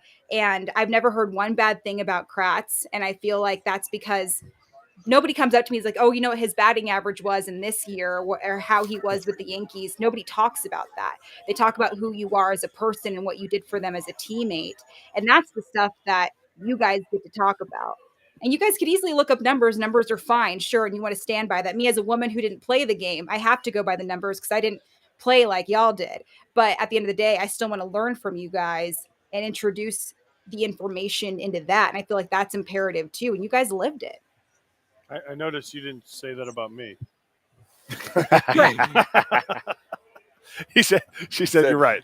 Heard amazing things. Not one bad thing about Kratz. And she's like, and Scott's cool. Yeah. And he burned bats. Jessica, what do you want to hear from the players that we're not asking them? What are we missing as a show? Because we have to me, I think we have an awesome platform and we have an awesome ability to do exactly what you said. What are we missing? What are you missing? I feel like the daily grind is definitely important. And I'm not talking about waking up and going to the field. I think about and I actually think about Tony Kemp. He missed 24 hours of his All-Star break because of a travel situation. And, his wife finally got to have him back after all that time. I know you guys, of all people, understand, the grind of that, not being able to see your families as much as you possibly want to. And I feel like reminding the people that you're a human being. I don't want to be all like brownie and, puppy and soft about it, but I feel like that's definitely important because at the end of the day, you take your shower, you put your normal clothes on, you go home. That's definitely important as well. But I also want to know, honestly, like the transition is something interesting to me because, like I mentioned Stephen Vogt before, he could have gone to media, but he ended up going to coaching and he could probably eventually go to media. But like the transition of that is something that I'm really intrigued by. And you want to figure out what you guys are going to do after the game, and I've seen a lot of these guys who don't know what to do with their hands after their schedule's gone. They don't get on the bus anymore. They don't know like airports. Those guys don't know what airports they fly into because of the charter jet. And I want to know, how do you guys adjust to that? And when you guys are talking to them, remind us like we had a transition too. You eventually have to do that as well.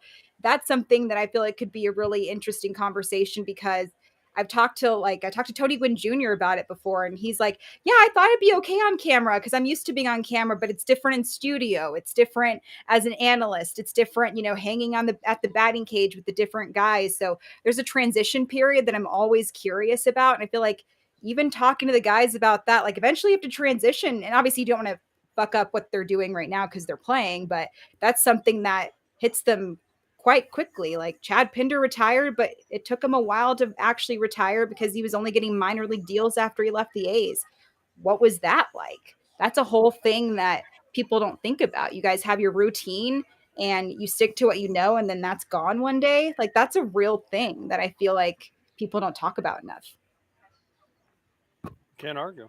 That's the number one thing you hear when you get done playing. What am I going to do? But you're like, players ask me when I go see them, like for Saturday games. They're, oh, how'd you get into broadcasting? Because when I'm done, I have no idea what I'm going to do. So it's a big thing, and I think I will say this: the Players Association has gotten better about it, about educating guys on having something to do.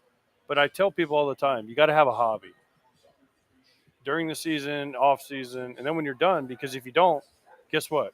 You come home, your wife's there, who we haven't seen forever because you're gone 6 months.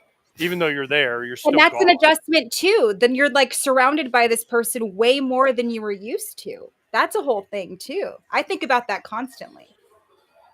Yes. Then you're like, do we even like each other? No. I'm kidding. Well, no, what you lose. So what you lose is the miss me factor. So you're gone.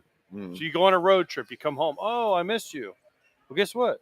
When you stop playing, there's no more road trips. The absence makes the heart grow fonder. It's not sexy anymore. Like I could understand that. Yeah.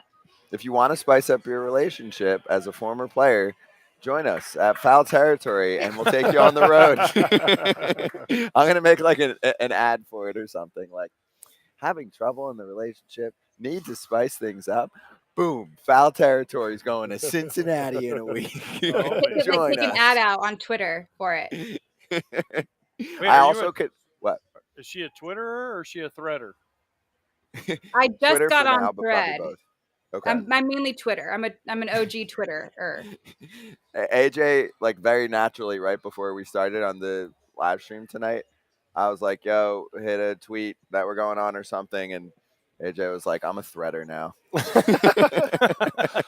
He's like that's not even true. You're not a Threader yet. He's like a 5-week-old Twitter. You have it. Maybe when you talk to the guys about, because Eric, I know you were curious what to talk to the guys about. Don't ask them if they're on Thread. I feel like that wouldn't go over well. Don't ask them?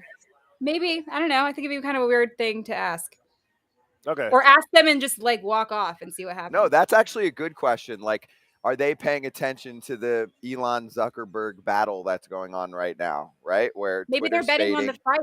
or something. Or the cage match, which The we cage actually match. are working on setting up Clemens against Piazza live from Madison Square Garden, broadcasted by that. Foul Territory. Yes. I love that. Yes, exactly. Also, I can I feel like confirm Canseco would that get in on that too. who? Canseco would get in on that too. He would try to, but he needs to not. Yeah, but who wants to really fight Canseco? He's already done it. He's done those. Yeah. He Yeah. wants to fight. Oh, I guess he he wants has to. done it. It's tired. He's irrelevant. Piazza versus Clemens, That's epic. wired. I'm into it. I love They that. they both said they would do it. It's just the Yeah. problem is I got them to both get into it by saying that they'd get 15 mil each, and that's probably not true as Right. Rutschman flies out. So we're Here's still one for 2-1 ya. through 7. AL's winning, Fisher by the way. versus random A's fan. Who? Fisher versus random A's fan. Enough. Cage Enough. match. One more for Jessica. So my favorite part of what we're doing right now is asking players about topics that go on around the league, like, hey, Manoah got sent down. Like, what do you think about it? From like another player or a guy that used to play with him, like, or you played against him last year, or Chas McCormick the other day, which didn't get covered enough. He smacked a ball or tried to smack a ball out of the first baseman's that was hand, weird. whoever that was, and it was super Oh, weird. right. And we asked like Lance Lynn, he's like, I would have drilled his ass. You know, like stuff like that's cool. So just throwing that out there. No, I love that. I think that's great. And I had Lance Lynn on the show not too long ago. He's a great interview because he's perfect for this show. He's very honest and open and doesn't bullshit, and I appreciate those people, and that's why I have him on A's pregame as much as I possibly can because I know I'm gonna get the real thing. Also, sorry about the background. This is not a hostage situation. I'm fine. I'm good. Yeah, it's fine. I'm doing We want to know what's fine. beyond the purple curtain. That is.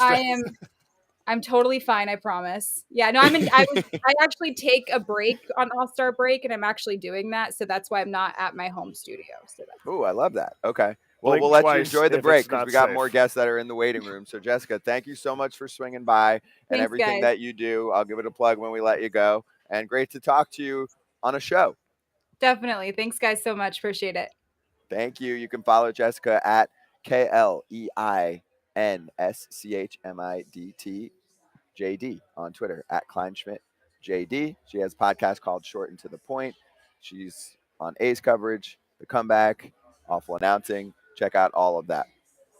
And Draftneck Mark, YouTube creator who is destroying us in subs right now, but we're brand new.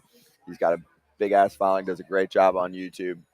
We connected the other day. He's going to join us pretty soon. And just for you guys to know, because I know you're not in the know about every single YouTube creator, Mark has a Mets specialty, I would say. He has a Mets pod. So if that helps for your questioning, just letting you all know. That's Also, exciting. yes, quick thoughts on where we're at with the All-Star game. I mean, for me, not super eventful, low scoring. I like a good pitching duel, but not for the All-Star game because it's just rotating pitchers. So I'd like to see a little more offense. Well, we got about 2 innings worth to Yeah. try to find offense. Vladdy's struggling too. He had the bad underhand toss. I only saw one shot of it because then I was looking away. But the who was it? Someone threw over. Rutschman threw over to him and took a hop and he missed it. Yeah, that was a tough one. Is that on Adley? It's just that's like a no scope throw. He was spinning, he was coming out, turn, made a hop, and fortunately he didn't throw it down the right field line. Next guest, let's bring him in. Draftneck Mark joining us right now.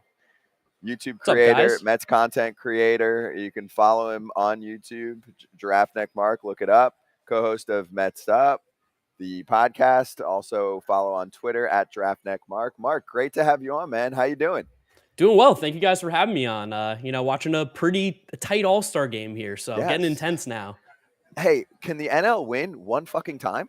Dude, I wish they could pull it out. Like, I mean, they haven't won in 10 years or something like that. I'm hoping that they can maybe get a little rally going here late.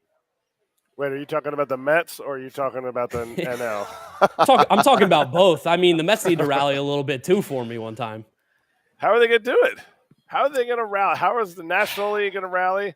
And how are the Mets going to rally? Not just this year, because I think this year's down the pot, but Play better. I mean, like, I feel like that's just kind of how it comes down to. Like, they have good players. They just like haven't performed at the level that we expected them to, or that they really should be. So it's like when they hit, they don't pitch. When they pitch, they don't hit. At some point, the stuff's got to click, and maybe they'll fire off a few wins here. They were a little hot going into the break before they lost the last two to the Padres. So just bring that like good play of baseball in, and I mean, it will at least give me some hope. Yeah, it's something to hang your head on. The Padres are pretty good this year. No. Who's the most to blame? Most to blame? Oh man, that's a tough question. I don't know about that one. I mean, most to blame, I think honestly, it's just like everyone. Everyone has to just do better. Like from top to bottom, everyone has to perform better. Like, I mean, I'm not going to call out anybody in particularly, but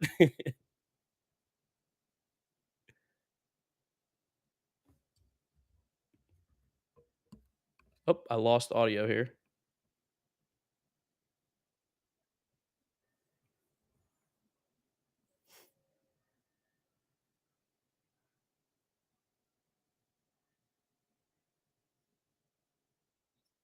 Okay. All right. You there, Mark? Yes, I'm here. I can hear you now. Hey. Oh, you're back. Okay. Yeah, there we go. It's weird. I asked you if you blame Buck Showalter, and you, I can't hear her all of a sudden. Well, Mark, what are Can't you hear. saying on your pod when you guys are going over things right now on your messed up pod? Like, where are you turning? I know you're saying like, hey, everyone's got to be better, but number one on the list that you want to see better from the second half version of the Mets, and also, of course, if they do some adding, what do we need here? Yeah, I mean, I think like a lot of it, like Lindor started to get hot towards the end, which is good. Pete's actually been kind of cold, so I think if Pete starts to wake up the bat a little bit here in the second half, which sounds crazy because he's in the All-Star game, but I feel like the last month or so he's been a little off, hasn't been the same. So I know he came back from that injury. He starts swinging the bat a little bit better. That will definitely help. And I mean, just we need more pitching. We need more pitching at the end of the day. Like we haven't been able to get a consistent stretch of good pitching. So if those guys step up too, I mean, like that would help a lot, I think. Yeah, pitching usually wins. This team was supposed to be built, right, on pitching. Verlander, Scherzer, Quintana, Carrasco, Kodai. and then Coda, but then the back end with Edwin Diaz. So did this all start with Edwin Diaz in the WBC? I mean, listen, like if his knee went out like that from what it did, it probably was going to go out at some point. But yeah, that definitely like wasn't good vibes to start the year, losing our all-star closer, best relief pitcher in the league. Wasn't a great feeling going into the season. I feel like we're starting to really feel it the last couple weeks here where the bullpen is looking thinner and thinner. And it's like, man, it would have been nice to have like one more guy who was locked down every single night in the ninth, maybe even eighth inning if we needed him. Alexis Diaz spoke today, by the way, and kind of hinted that he's coming back. Uh-oh. Yeah, I mean, it looks like he's probably going to try and make a pushback at least. If they're in it, obviously, he's not coming back. Would you rush him if they're out? No, you're not going to rush him if you don't need to. No way, yeah. I mean, he's got the long-term contract now, so it's like as much as we would love to see him back this year, next year will be a little more important, especially if they're like very much out of it. Mark, give me some play-by-play or some analysis of what you're seeing right now. And also, we'll see where we're at in terms of timing. We got Bautista leaning in for his sign on a 1-1. He had a wild pitch, so Castellanos at second. The NL's down a run. I mean, this is their shot, right? This is their best shot without a doubt. Like, and the fact that Bautista's a little wild right now is good because, I mean, when he's on, his stuff is like absolutely disgusting. It's also, he's kind of lucky he gets to throw to Adley, I guess, too, because I'm sure that helps a lot in the All-Star game. Yeah, Adley's pretty good. They're all He catches them every day. So I'm sure he's trying to relax them. But you want to know how the NL gets back in the game? Lead off, walk, wild pitch. That's how you get back in the game. Yeah. Give me, I mean, score some runs here, too. Elias Diaz. Is he the only Rockies rep, or is there one other? He's it. He's it? Yeah, they don't he's the only guy. Stay hot, Rocky.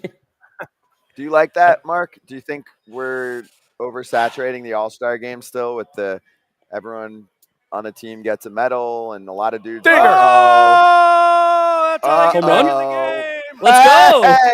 Hey! Yes! Diaz for 2. National League takes the lead. Love that. Love That's how you that. get back Down in and the in. game. Where'd he throw it? Down. And Split. That's That's Splitter. Just like we all wonderful to thought, see. Elias Diaz is about to finally break this decade-long misery for the National League. And we were just talking about if every team should have a representative. Here we go. Rocky's representative saving the day. Right? Yes, they do. We also, Mark, we're betting men. Yes, me All too. went National League money line today. I did too. Okay, glad. Let's go. Let's go. Glad we're all rocking the same thing here. I was like, they gotta break it at some point, right? Yeah. Plus, I have a short memory, and I forgot the last 10 years. Listen, they got the lead right now. Good bullpen. Who's closing it out? For the No. National League. I don't know. Probably Hader. Hader, Kimbrel's Hader. left. Hader over Kimbrel. Yeah, so Kimbrel in the 8th. Yeah, I would think so.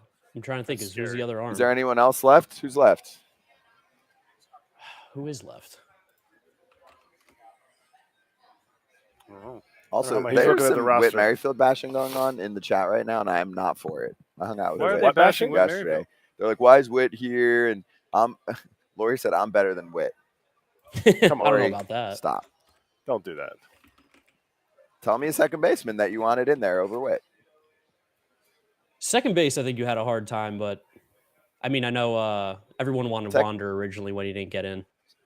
Right, but he's in. And Yeah, he's not in a now, second so baseman, yeah, more of a shortstop. And everybody wanted Altuve. yeah. Mariners He didn't fans play didn't. enough. Seattle has done booing really well. Mark, on that note, Ellie De La Cruz, did he play enough? I think if he was in the All-Star game, I'd be excited because he's obviously like maybe the second coolest player in all of Major League Baseball. But Shohei Ohtani, without a doubt. Yeah, it's got to be Shohei. But Ellie's like number 2. I think it's pretty clear right now. But I don't think he technically did enough where there are guys who like played for like a full half a season, put up some good numbers, should deserve to be in the game. How confident are you as a Mets fan that Steve Cohen's going to make a legitimate offer at your favorite player? I mean, I feel confident. I mean, he's spent a lot of money this offseason. I know it hasn't worked, but I think if there's anybody to throw just an insane amount of money at and really like risk it all, it's got to be the guy who's one of the 10 best pitchers in baseball and one of the 10 best hitters in baseball. No doubt. Does But that can take he you guys fix to the Mets? playoffs? Does that mean if he gets to the Mets, he's going to Met? Oh, come on. Don't do that to me. I mean, we're trying to get rid of that here. I mean, I know this year's not helping the case, but I would like to think that he is Met proof if that was the case. Well, you thought Scherzer was. We thought Verlander was. So far, I mean, yeah, we did. We did. They're not playing the greatest right now, especially the last start. It's just like it is just depressing as a Mets fan to see it happen like time after time. Like these guys come and it's just not the same. But they're also like 40. So, I mean, it was probably they were due for a little regression. You're one of the most positive Mets fans, just this little amount of time that we've talked. How do you encourage your other Mets fans like my buddy TJ Mancuso, who is very, very Met fan, Jet fan? It's just a tough existence for him. Yeah, I mean, that is tough. Mets, Jets, you're not really picking any winners there. I have no winners in any of my sports, so I'm in the same boat. But I don't know. It's just like I really love baseball, and I've been through some horrible Mets years with like players that you're like, who are these guys that we're sending out there every single day? Like, yeah, the results aren't happening right now. It's like been a pretty disappointing season, but I can't really get down when at least the ownership group is trying to win. That's like something as a Met fan I was hoping for forever was like, can we at least put out a team that's trying to win? That's true. You know that you have an owner on your side. Totally. And we respect that a lot on a show like this because there are way too many owners stealing money, and it's annoying. Because the players are trying. We're never going on here being like, man, the players just look like they're not trying. I don't think the clubhouse is lost either. I think there's flaws within the roster, and like Mark said too, it's an older team. Yeah, they're old. They're definitely an older team, and it's like to be able to get consistency. Like the two aces are 40 years old. Like, yeah, they still have some stuff, and they've been able to show it for us. But asking for 380, 400 innings out of those guys was probably a tough ask. Yeah, they haven't been themselves. Neither of them yet. They're not shining. They're not, Cy Young contenders by any means right now, and they need them to do that. Definitely. By the way, guess Bednar 8 or 9. Ooh. Oh, Bednar. Yep. Nice. I've heard the Pirates are sending people too. Hey, Mark, thank you so much for joining us, dude. It's awesome having you on. Love what you're doing, and let's keep in touch. We'll bring you on an FT Live soon. Definitely. Thank you guys for having me on. Enjoy the All-Star Game, and let's go National League. Let's get a win. Let's go, right? Let's hold that lead. Thank you. Yes. Give Mark a follow at Giraffe Neck Mark on Twitter. Check out his YouTube. Same thing, at Giraffe Neck Mark. Actually, when I used to call the YouTube games, Mark was frequently in the chat there and was awesome. Always contributing some good lines. So I appreciate that as well. How's that pitch? Just a hang. I mean, not even hanger. Just down and in splitter. It's like Claudia told me was coming. That's a really, really inside joke. That's okay. Explain to the people. People were listening. Our producer, Claudia, is 10 seconds into the future. She's watching the game like she's what's that movie? The Greek Wedding, My Greek Wedding, where the whole family sits around and does everything together. My Big Fat Greek Wedding. My Big Fat Greek Wedding. That's how she's watching the game with her entire family, dog, neighbor's cat, a neighbor's peeking through the window watching it with them. Her aunt. Anyway, Derek from NYY Recaps and member of the FT fam joining us soon. Excited to have Derek on with us on something foul territory for the first time. Have either of you been on Derek's shows yet? No, I'm going on Thursday. You're going on Thursday. Perfect. All right, so you'll break the ice. What's up, juiced. Derek? I'm juiced. He's allowing me on his show. Derek always has the smoothest backgrounds too. That's pro. What's up, Derek? It's cropped out. No, but I've seen a little bit. The neon blue, it's always fresh. Actually, can I tell the world about the setup that you have that looks a little like ours, but is really souped up? Yeah, so this is actually Studio A that I'm in right now, but I kind of hijacked our media room to make a Studio B. And I figured next time that you guys are in town, I know that I believe it was Kratz maybe lost power one day. Next time you guys are down here, man, I'm wired in. I got that Google Fiber. We're set up. So you don't lose. You have a way to not lose power. Well, I mean, I've lost power, but it's very rare that we lose power here. But I'm in the heart of RTP. So this was the only time in the 4 years I've lived in my house that we lost power, and it's because Scott came and he sprayed too much hairspray, and it got into the fibers of my house, and it just. I have a real theory. I use a hairdryer. It's powerful. Might have taken the place out. That was the one thing I had in my career was power. So I should have enough power. It should never go out. Scott, I've never met you in person, but you look like you smell terrific. Thank you. It's been discussed. Derek, you are so spot on. My house still smells like a French parlor from the 3 days he spent there and ate all the salmon that I had in my house. My kids have only eaten porridge since he left because we didn't have any money left. There's a salmon shortage in the Northeast. All the salmon. What Fresh is caught porridge? salmon. They're showing celebs at the game right now, porridge? by the way. Is it like a soup or something? Porridge, it's like bad oatmeal. Like if you like oatmeal, leave it out for a little while. Oatmeal. Yeah, if you leave it out for a while. Like watery. And have somebody in a hairnet serve it to you. Here's your porridge. That's all we could afford. Kenley Jansen in the game. So, Derek, let's get your thoughts on this ball game so far. I know you covered the Yanks in depth, and Cole pitched a million years ago at this point in the first and got through it untouched run-wise. But the National League is leading the AL and might beat them for the first time in a cool decade. I thought it was ballsy of you guys to all take the National League in your locks today when they had you fade us forever. But it's cool. I'm a runs guy in the All-Star game. I would rather see a 13-12 game. But little pitching duel's fun. The Kratz said, defense in "Did the you first fade game us was fun. though, Derek? Did you disagree? Did you think like taking any Yankee bias potentially that's there? Did you think that?" Because we looked and we said, and not that this is how it even played out. Nobody was like, "Well, they have Elias, whatever Diaz." I think it's Elias, but you guys have been saying. Did someone say Elias? I ruined it. I've Whatever. said it both ways. Diaz for the Rocks. No one was like, Diaz is going to win them this ball game. We were looking at the starting lineups for both sides, and yes, the American League has some shutdown relievers in there, but I'm like, maybe the Braves kind of show the world what's going on right now, and their offense has been insane. They've been a first inning darling. They score basically every day in the first, but they didn't, and they're still leading 3-2. Their pitching is held up on the National League side pretty well.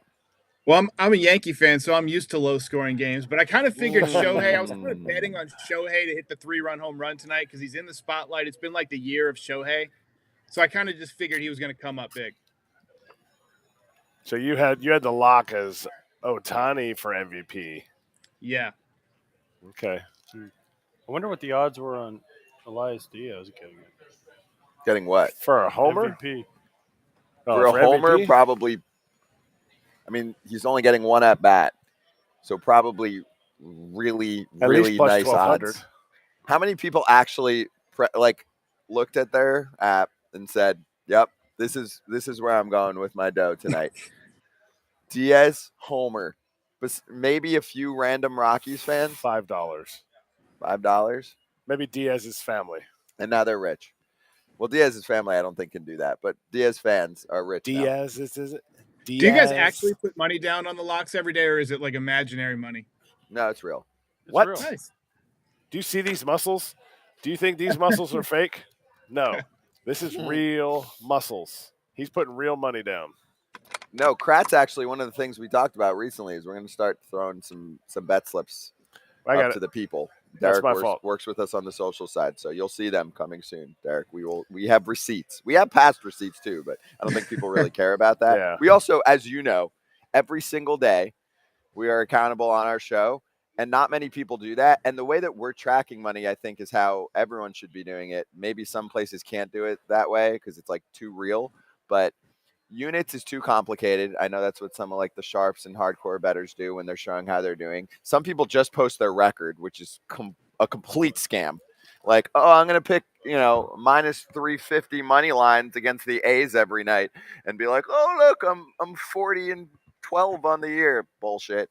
So we're posting our pick win losses and our money, and everybody on the FT fam right now is in the positive. Yes, haters in the game. So that mean David Bednar in the ninth? Or Kimbrel. Or Burns. No, Corbin's not pitching. He's there for his solo blocks. His pretty face. Uh-oh. But Derek. By the way, Whit Merrifield just got a hit. Okay. I hung out with Whit for a while yesterday. Did you guys see him? Yeah. At the party? I met the Frog Stomper. Frog Stomper. Oh, nice as can be. And she was laughing. I'm like, she showed me the video. Yeah, it's real. Did you hear the frog? For anyone that's like, what the hell are they talking about? Whit Merrifield is dealing with the frog plague. I feel like that's something like in Out of the Park baseball, where you'd be like, Whit Merrifield on the restricted list because he killed too many frogs or something like that. It's real. He's dealing with the frog plague he lives in North Carolina, Derek, so watch out. He has like hundreds, if not thousands of frogs surrounding his property. Like they think that his pool is a pond and they can't sleep at night. It's so damn loud there. It's weird. And they've been trying to look up solutions. Like there's no exterminators. There's not even like weird Reddit blogs about it, which there's Reddit blogs about everything. Well, my wife is actually phobic, like clinically phobic of frogs. It's she can't even look at them. Like if there's a nature calendar and there's a frog picture, she can't look at it. And so we pretty much do everything we can to avoid going to places that might possibly lead to an encounter with a frog. It's just one of those, irrational fears. So I actually sent her that video and she got really pissed at me. and kind of freaked out a little bit. Well, I'm glad we helped spark the relationship. That's our new thing at FT. Yeah, we spark relationships that are getting dull. Exactly. Austin Riley, nicely done from third, by the way. And we are moving, baby. We are on to the top of the 9th inning. All right, so Derek, what you got something? I was going to say, how bad is it that I'm the second Yankees content creator tonight, and there's been one Yankee in the game? It is not. Well, and Pete said it when he was on earlier. He's like, we can win 20 games. They're still going to be relevant, baby. We're still going to talk about them. They're a fun team to talk about, even when they suck. His hat, though, is the best Yankees hat I might have ever seen. Oh, appreciate it. That's you can get this on my store, NYYRecaps.shop. Or you could send me one for free. Oh, yeah, absolutely, AJ. He'll send you one. Okay. If only There's the setup, though. That's nice. That's pretty bad. AJ, that's what we need to do. It's Studio AJ. We need to do what? I want maybe neon lights. I'm doing the Vanna White. Is Vanna White still alive? My next big project in the second half of the season at AJ's? What? I want to paint the walls. Pay for it. I'll do it. I'll set it up. Yeah, I'll bring it. I'll get neon lights. No, my main thing is I want to paint the walls. I want to paint the walls. I'm going to try and change the background here for your LED board to say foul territory. That's for you guys. Yeah, change it. Let's go. Okay, so Derek, last thing, okay, and lay it out for us. And then while you're doing that, we're going to bring in our last guest who's here in person. Yankees hitting coach news. Go. So, I mean, I think Pete articulated it well back in the 6th inning. But, for those of you who weren't watching, there's a feeling out there that, Dylan Lawson was kind of the fall guy or the scapegoat. But there's a more fundamental problem with the roster construction, with the offensive philosophy that they've been relying on. Yankee fans are not surprised that the Yankees are not hitting. I mean, we didn't hit much last year other than Judge. The lineup has been stacked with right-handed hitters for years. We got Luke Voigt showing up at spring training a couple of years ago and making fun of a reporter who asked him about the poor team batting average. I feel like you've replaced the hitting coach 3 times in the last few years. It might be a sign that the problem isn't the hitting coach. It's almost like, the hitting coaches are, to borrow a legal term, fruit of the poisonous tree. It's like firing the bartender because your restaurant's not doing well, but meanwhile, the food is garbage. The chef is a drunk. The bathrooms are dirty. The problem starts higher than the bartender. That's the problem the Yankees have right now. I think it's a Cashman problem. I think it's a scouting problem. I think it's an analytics problem. Why did they get Giancarlo a year earlier than, just waiting for Bryce Harper to become available? He was saying for years that he wanted to be a Yankee. He was perfect both in temperament and in his swing and skill set to come to the Yankees, while Giancarlo was essentially a redundant version of somebody you just built as a rookie, only older and way more expensive. So it's just a recurring problem with the Yankees year in and year out that the roster has been a mess. Shouldn't be a surprise to anybody that we're not hitting. You're right, Derek. I mean, Bryce Harper would have been a god in New York. He would have loved it. I mean, they love him in Philly, He would have been shaving every 3 innings. Is he a werewolf? He is. He's been shaving since he was 12. That is real man hair right there. He would have not. True. He would have been loved. He would have been loved in New York, just like he's loved in Philly. 2 blue collar towns. Fair. Derek, awesome having you on, dude. We talk every day, obviously. Everyone in our audience here, check out NYY Recaps after every single Yankee game. We love what you do, and obviously we appreciate what you do with us. Good talking, dude. Thanks, guys. See you later. Thank you. See you later, Thursday, Derek. And look who has appeared. Peter Appel. What's going on, everybody? National League starts winning, and all of a sudden, Peter Appel shows up. He faded us hard, he told us. What did you guys say? Didn't you fade us hard in the National League? No, I didn't take a bet. The only thing I took was Elias Diaz to hit a home run. That's it. That was your one bet for the night, right? At plus 1,200? It's the most unpredictable game. It's an exhibition event. It's tough to actually handicap this game properly. Yes. So by the way, just quick, let me let everyone know for our fan base, Pete, part of Just Baseball Show, and we'll post the rest. Not Gambling Advice Pod, Arm Barn Pod, the whole deal. He's been on with us before. Go ahead. No, Pete just wants to win. He's not gambling. Pete wants to What win. did you so do he's though? like, What did you place tonight? No, I didn't place any bets. I was on Julio yesterday for the home run derby, which was a gut-wrenching loss. So I'm just watching this as a fan, just taking the day off from betting a little bit, just watching the All-Star game. Well, you can hop on board with us, the NL money line train, which is fun because they haven't won in a billion years, and we legitimately do not chat about what our picks are. Maybe once in a blue moon, someone's like, "Yo, something was going on. Curious what your pick is. Maybe I'll hop on." But like today, for example, we all just sent our picks in to our producer Claudia, and then we're like, "All right, let's go over our locks for tonight," and we'll mix up K props or hitting props or over unders and money lines and run lines, whatever, and just everyone went NL money line sweep for all four of us, and we're all looking around like, really? And it's 3-2. So just saying. I like it. I mean, since 2000, the American League is 18-3-1 winning. So it wasn't just 9 straight. They have dominated this format even before, like when it mattered, right, for home field advantage. And I also saw something kind of interesting too. If you guys were down to take the National League, it might not end up working in this format.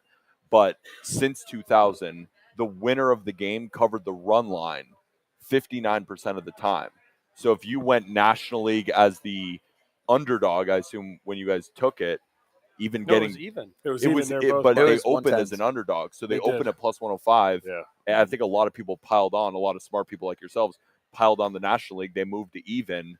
So a lot of people are asking, if you like NL, should you take the run line? I'm like, historically, it's not a bad bet. It's probably not going to work out now unless Pete Alonso goes yard right here. But taking the run line in the All-Star game has been profitable over the years because you're always going to get plus money and a much bigger plus money price.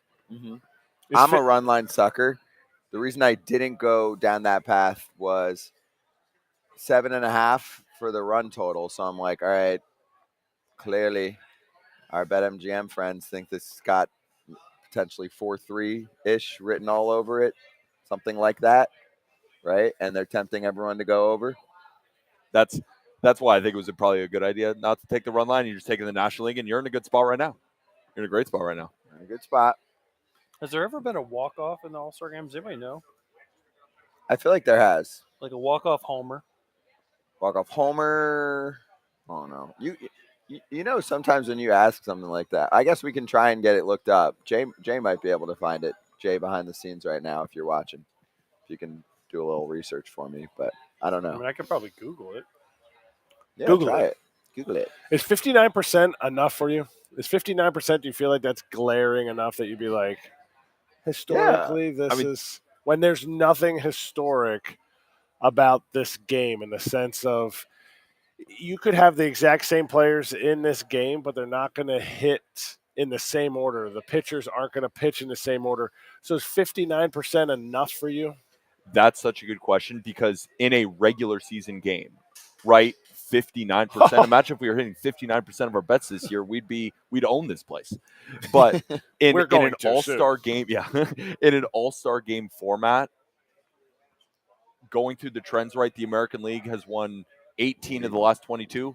National League's winning right now, right? The run line is hit at 59%, probably not going to hit. So it's like you can find a lot of these different trends for the All-Star game, but at the end of the day, especially when these guys, they're playing for their team, they want to represent their league, but they're not playing, the win-loss doesn't matter. So it's hard to cap that. It's more just that has happened 59% of the time. Does it mean it'll happen this time? No. But in the regular season, 59%, we're hammering that. I'm taking it. We're hammering that. And that's where I got into my that's where I got into my K prop parlays. When you can buy down those Ks and the other guy's buying down the Ks based on the season and based on what that guy's done against that team that season, again, like it's like I'm looking at more like some 73% numbers, and I'm like, I'll take double. How much can I take? Like, but in a game like this, 59 just didn't seem like enough of a. Not enough. The reason why I said that too was I thought it was surprising, right? You'd think that more of these All-Star games, it's all the best players in the world, and it's supposed to be a close game, right? Like Scott even said, I was just thinking it would be 4-3. Like that's kind of the mentality around it. So the reason I brought up that stat is actually more often than not, these teams win with margin. Like there's a lot of 2-run wins that you wouldn't normally expect. So the reason why I pointed that out was I was surprised. I thought it would be, of the last 20 years, maybe 2 or 3 times, not more often than not, there's winning by 2 or more. Wander, Laddie, Kyle Tucker. Do up. Kimbrel. Last chance. Versus Kimbrel. Kimbrel. Why Somebody, Kimbrel? it's weird somebody said that. Why does Kimbrel get to Rob close? Thompson's the manager, and he's like, "Hey, Craig, guess what? Here you go." You're gonna. Kimbrel's also been awesome for the Phillies. Been fantastic lately. Oh, there we go. Pete just jinxed it for us. He's been fantastic. Yep. Also, 3 walk-off homers. There you go. Or I was 3 gonna say, walk-off. cleared up There have been 3 walk-off I'm gonna home say runs. Ted in All-Star Williams. Game history. You knew that. Yeah, I definitely. Stan poached it. Musial and Johnny Callison. Last one, Johnny. 1964. Nice. All All right, so There we bottom of the go. 9th, baby, in Seattle. This is it. Good news is I know what it's like to hit a home run off of Kimbrel. Anybody else up here? Pete? I wish. No. No. He threw too hard for you. You need slider, guys. He walked 3-1 slider. Scared. Dang it. So He Pete, came right after me. second half thoughts. About Teams, what you're excited to see. Really, the big thing that most of our audience is dying to get more and more of, and we're like, yo, it's coming for the next 3 weeks. We'll be all over it as trades. They're just like, who's buying, who's selling, what's my team doing? Bring on Ken Rosenthal every day. We're like, we're on it. So we just talked about it on the Just Baseball show episode that we're releasing Thursday. A team that I'm a little bit reluctant to buy in on, but all the numbers are pointing towards. I think the San Diego Padres are going to find out a way to make the playoffs. And so quota, or I think it's QPTA analysis. I don't want to misquote them, but basically they come out with your amount of wins versus your amount of expected wins. And they've been very good. The Padres are number 3 in that ranking. So a lot of the wins that they weren't able to get, if you ran the numbers again, more often than not, that they would win those games. They have the 3rd best run differential in the entire National League, even though they're 43 and 47. You look at their team, and there's a lot of players in this game right now. Fernando Tatis Jr. should have been an all-star too. So you look at Soto, you look at Tatis, you look at Machado, and a guy like Blake Snell has been pitching to a Cy Young level. You expect a guy like Darvish, Musgrove to be better. They still have a good bullpen. They're still led by a really good manager in Bob Melvin. And I think the Diamondbacks, even though I'm on them over 74.5 wins this season, which looks great, I think they have been overperforming. I think the Giants potentially could sell off some pieces, right? Are the Marlins going to keep winning at the same level? So I'm looking for the Padres to be a big second half team, and finally those unlucky wins turn into lucky wins. But the reason I started off saying I'm a little bit reluctant is I watch them, and it's been a really tough first half for them. You know, when they go down in games, at least watching on television, the energy is not there. It looks like they're giving up. And when they're ahead in games, they've had a lot of blow-ups that have resulted in losses. But I look at the numbers and I say this team is too damn good to be 43 and 47. And then I look at the picture in the National League and I think to myself, I think they can do it. So I'm looking at numbers on them to bet on them for the second half. They have been sloppy at times. They're losing some tight games that they shouldn't. And also, one of the betting trends with the Padres this year is they'll tease you.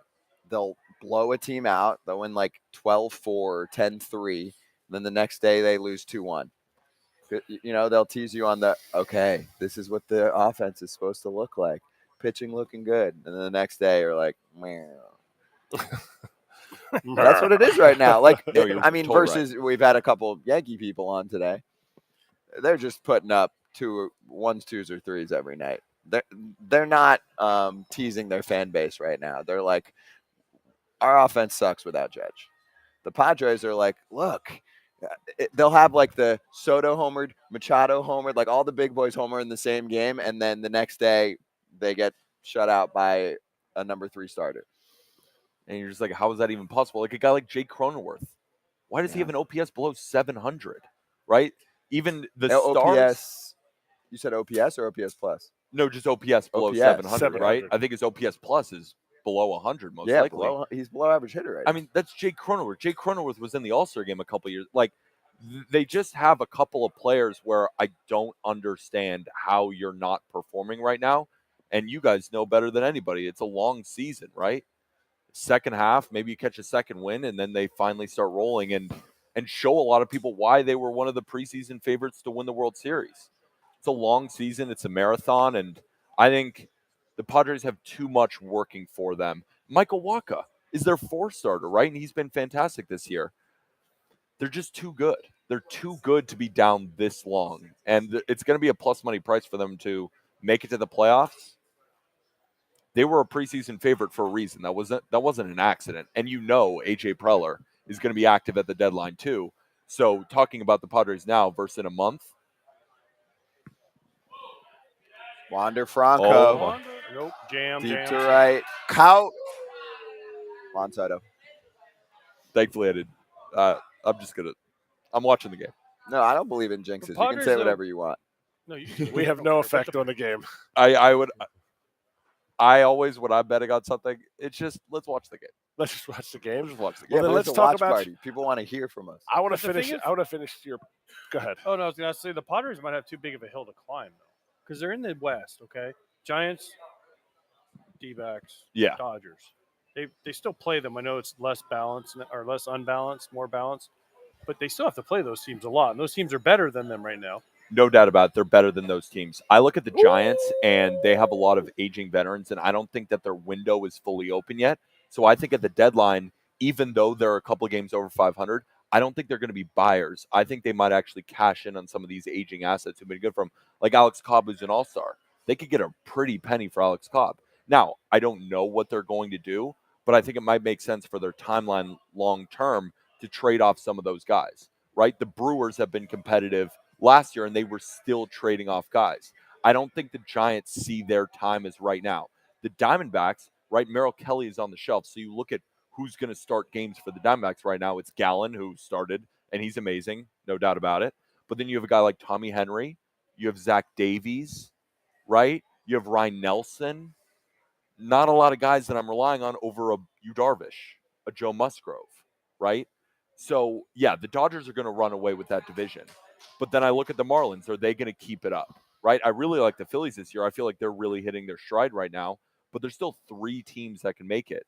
And when I look at the National League and I say, well, when I look at the teams, the Padres might have the best roster of any of the wild card teams remaining. And they're 43 and 47, and they're going to be a plus number. So that's why I'm looking at it from a betting perspective of potentially a team I can grab at a good number because, like I said, looking at the Diamondbacks, are they going to be huge buyers? They might be. They might go grab an arm, but are they going to be the team that gets Shane Bieber? Or are they going to be the team that might get some Michael Lorenzen from the Tigers, right? I don't know if they're going to make big splashes, but I do know that AJ Preller, he got Juan Soto for a reason. You think he's going to stop? They're probably going to make big moves at the deadline again. So, I mean, they're at 82 right now. You could take the over 82.5 wins. That's probably what I'm going to do. But I want the plus money on them making the playoffs because I think they're either going to keep floundering or they're going to get really, really hot and make the playoffs. I think it's kind of one of those situations. Why them and not the Mets? It's another team. Have you watched them? I mean, no, but it's the Mets. The Mets are in a similar situation because I do think that they have a lot of the qualities that I was talking about with the Padres, right? They have a really, really good roster. The thing is, I think the Padres have a clearly better roster, and I think the Padres have been much unluckier than the Mets have, right? The Mets have a negative run differential. They're led by 40 and 39-year-old pitchers. How long are they going to last as the season progresses? I look at the Padres, they're young, right? You don't have age slowing anybody down. So, and I think the Padres generally have a better team than the Mets do. So that's where I'm at on those. By the way, Steve Bartman was found in Seattle. Did you see him? I saw that. He reached, I don't know. That was weak, dude. Don't blame Bartman. Yeah, that's weak sauce, bro. You're not my dad. Oh, I am. You live in my house, son. No, my dad likes exit velocity. I like exit velocity. 2 hours ago. You don't like exit velocity. You were shitting on Luisa Rides for not having enough exit velocity. Yep. I never said that. I said I want that dude on my team. You said he's got low exit velocity. So what? I'm losing he gets my hits. voice. I like Perfect guys that get hits.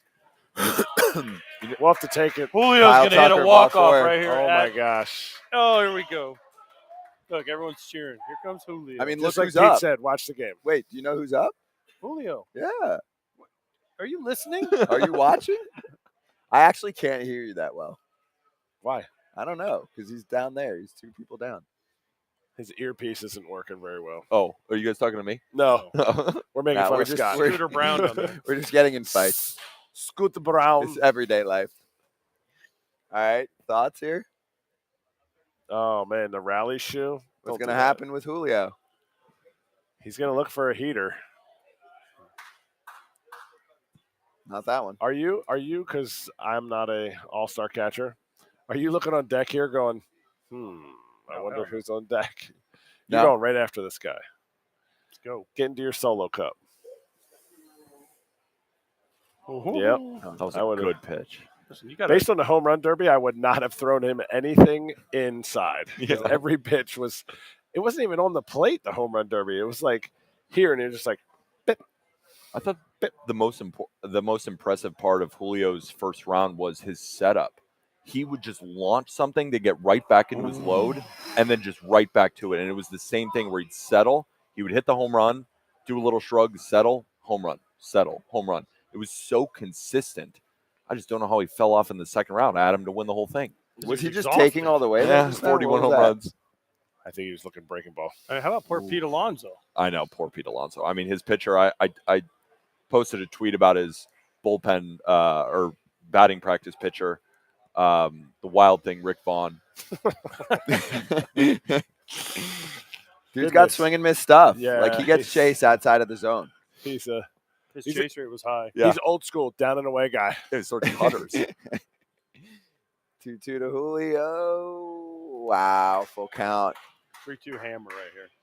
3-2 hammer.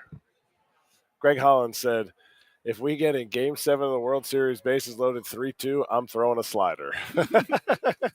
Julio has Better to swing give here, up no? one than four. That's exactly what he said. What do you That's want funny. here, AJ? Hammer time. Hammer time.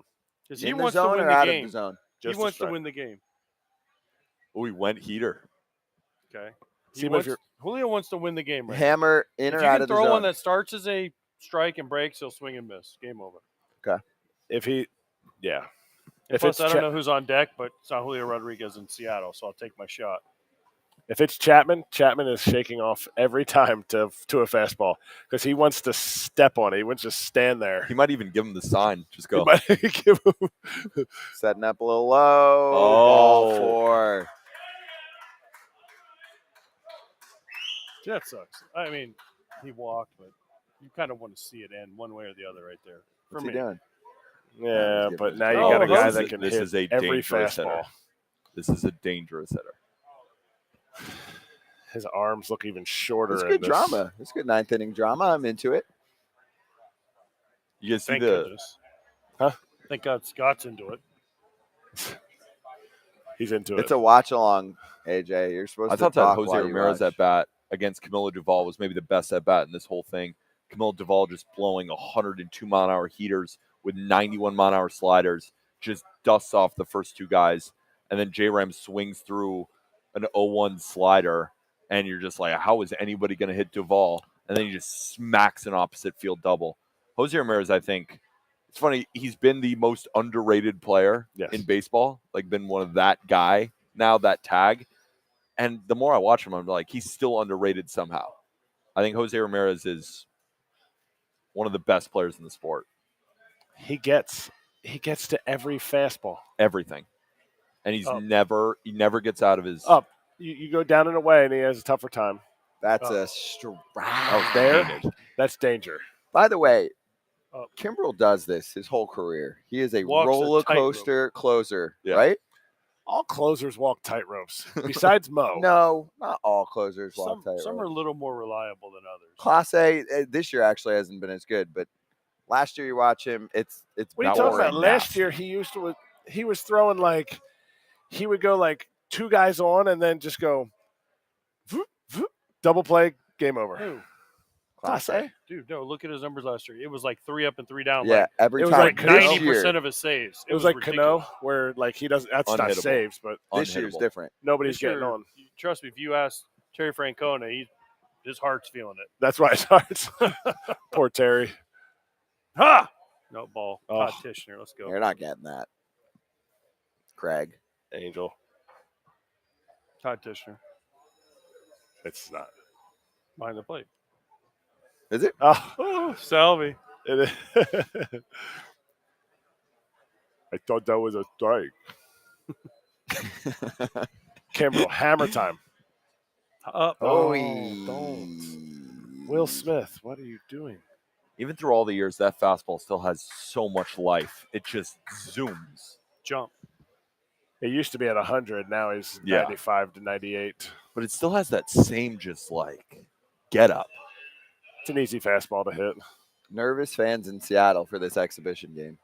Got him. Bayou. Bayou. Ball game. Bayou. 93. 93. Because it's One just of the got best so much life. fastball hitters in the game. Yeah. Dinner's on AJ. He's rich. NL money line for life. I just hyped up Jose Ramirez for him to strike out. It's okay. Check his That's good. receipts. Were you good with that? What's that? 93, tailing up. Yeah, I said you got to get him out up. Yep. Do it up. That's a good game. Yes, Diaz. There he is, MVP. I had him. We all had What him. what does he get this year? What kind of truck is he getting? Is he getting like a Ford Ranger? I don't know. Is he going David Eckstein style, taking the money and buying down the Chevy Tahoe? David Eckstein came to spring training with the Chevy Tahoe from the World Series MVP, and it was a Chevy Tahoe that had roll down windows. It was like so David Eckstein. It was like not, other dudes have it tinted out rims, whatever. Look, and they're he- covering Diaz's eyes because he was right? I mean, going for the dub and the MVP. Hey, this is the moment of the year for Rockies fans. I'm not even joking. Your catcher Gratitude. won MVP of the All-Star Game. And You it's can the trade him. only I I, was time just don't know gonna how say- long he's going to be a I'm Rocky. gonna trade him. he's gonna be I- Rocky for life now. Yeah. Yes. We've been on today for 1 billion hours. So thank you to, first off, the Foul Territory fans for hanging around with us, active in the chat or wherever you're consuming FT pod, socials, all of that, right? Thank you to the Players House for hosting us, and then to Emerald Queen Casino in Tacoma is where we are right now for hosting us, and the super quick turnaround. It was nuts. We were like flying out here, not literally, we were on the road to get to Tacoma. So thank you for hosting us here for our watch party. This was awesome. First time doing this. Pete, thank you for swinging by, dude. Thanks for having me, Check out guys. all his stuff, Just Baseball Media, behind the scenes. Behind the scenes, You're probably even better at this than I. Go ahead. they killed it. You're like, No, they killed the guys From the behind the hype. scenes today. That's what you're talking about. yeah, the Like, FT crew. Can we? I mean, like, can we just Thank you, FT crew. please, FT crew? There were some moments Yeah, of I mean- panic in there, but they pulled through. There was so much sweat. There was so much breathing heavy. Mhm. There were so many hats that were worn cockeyed ways Like this. because there was They're like wi- this. yeah. And then you'd say something to them, and they were like, "Oh, what's the Wi-Fi? You stupid idiots who are just on the host. I'm setting up all these wires. It looks like, I mean, it's unbelievable. You guys did. Everybody, great job. Yeah. you Round of guys applause crushed it. again. Even Jeremy. Especially Jesse. Jesse, nice job. Stay off camera. Yes. And to our late night FT crew, order my book. Freaking Yes. A. Need Kratz's book. the book. If you don't order it, I won't be on the show anymore. I'll have to be working at the casino. There's a pod posted today already from our show earlier. It's got the link to it. We'll post other links. They're already on our socials too. Thank you so much for joining us for our first ever watch along during a game. All of our guests too. There's way too many. You can click back to watch everybody that joined us. And if there's breaking news coming up, check out our reactions on socials. No matter the time of day, we're here for you on Foul Territory. Also, the show weekdays 1 to 3 Eastern. We will see you soon. What do you got for me? Kiss it. The book. It's real.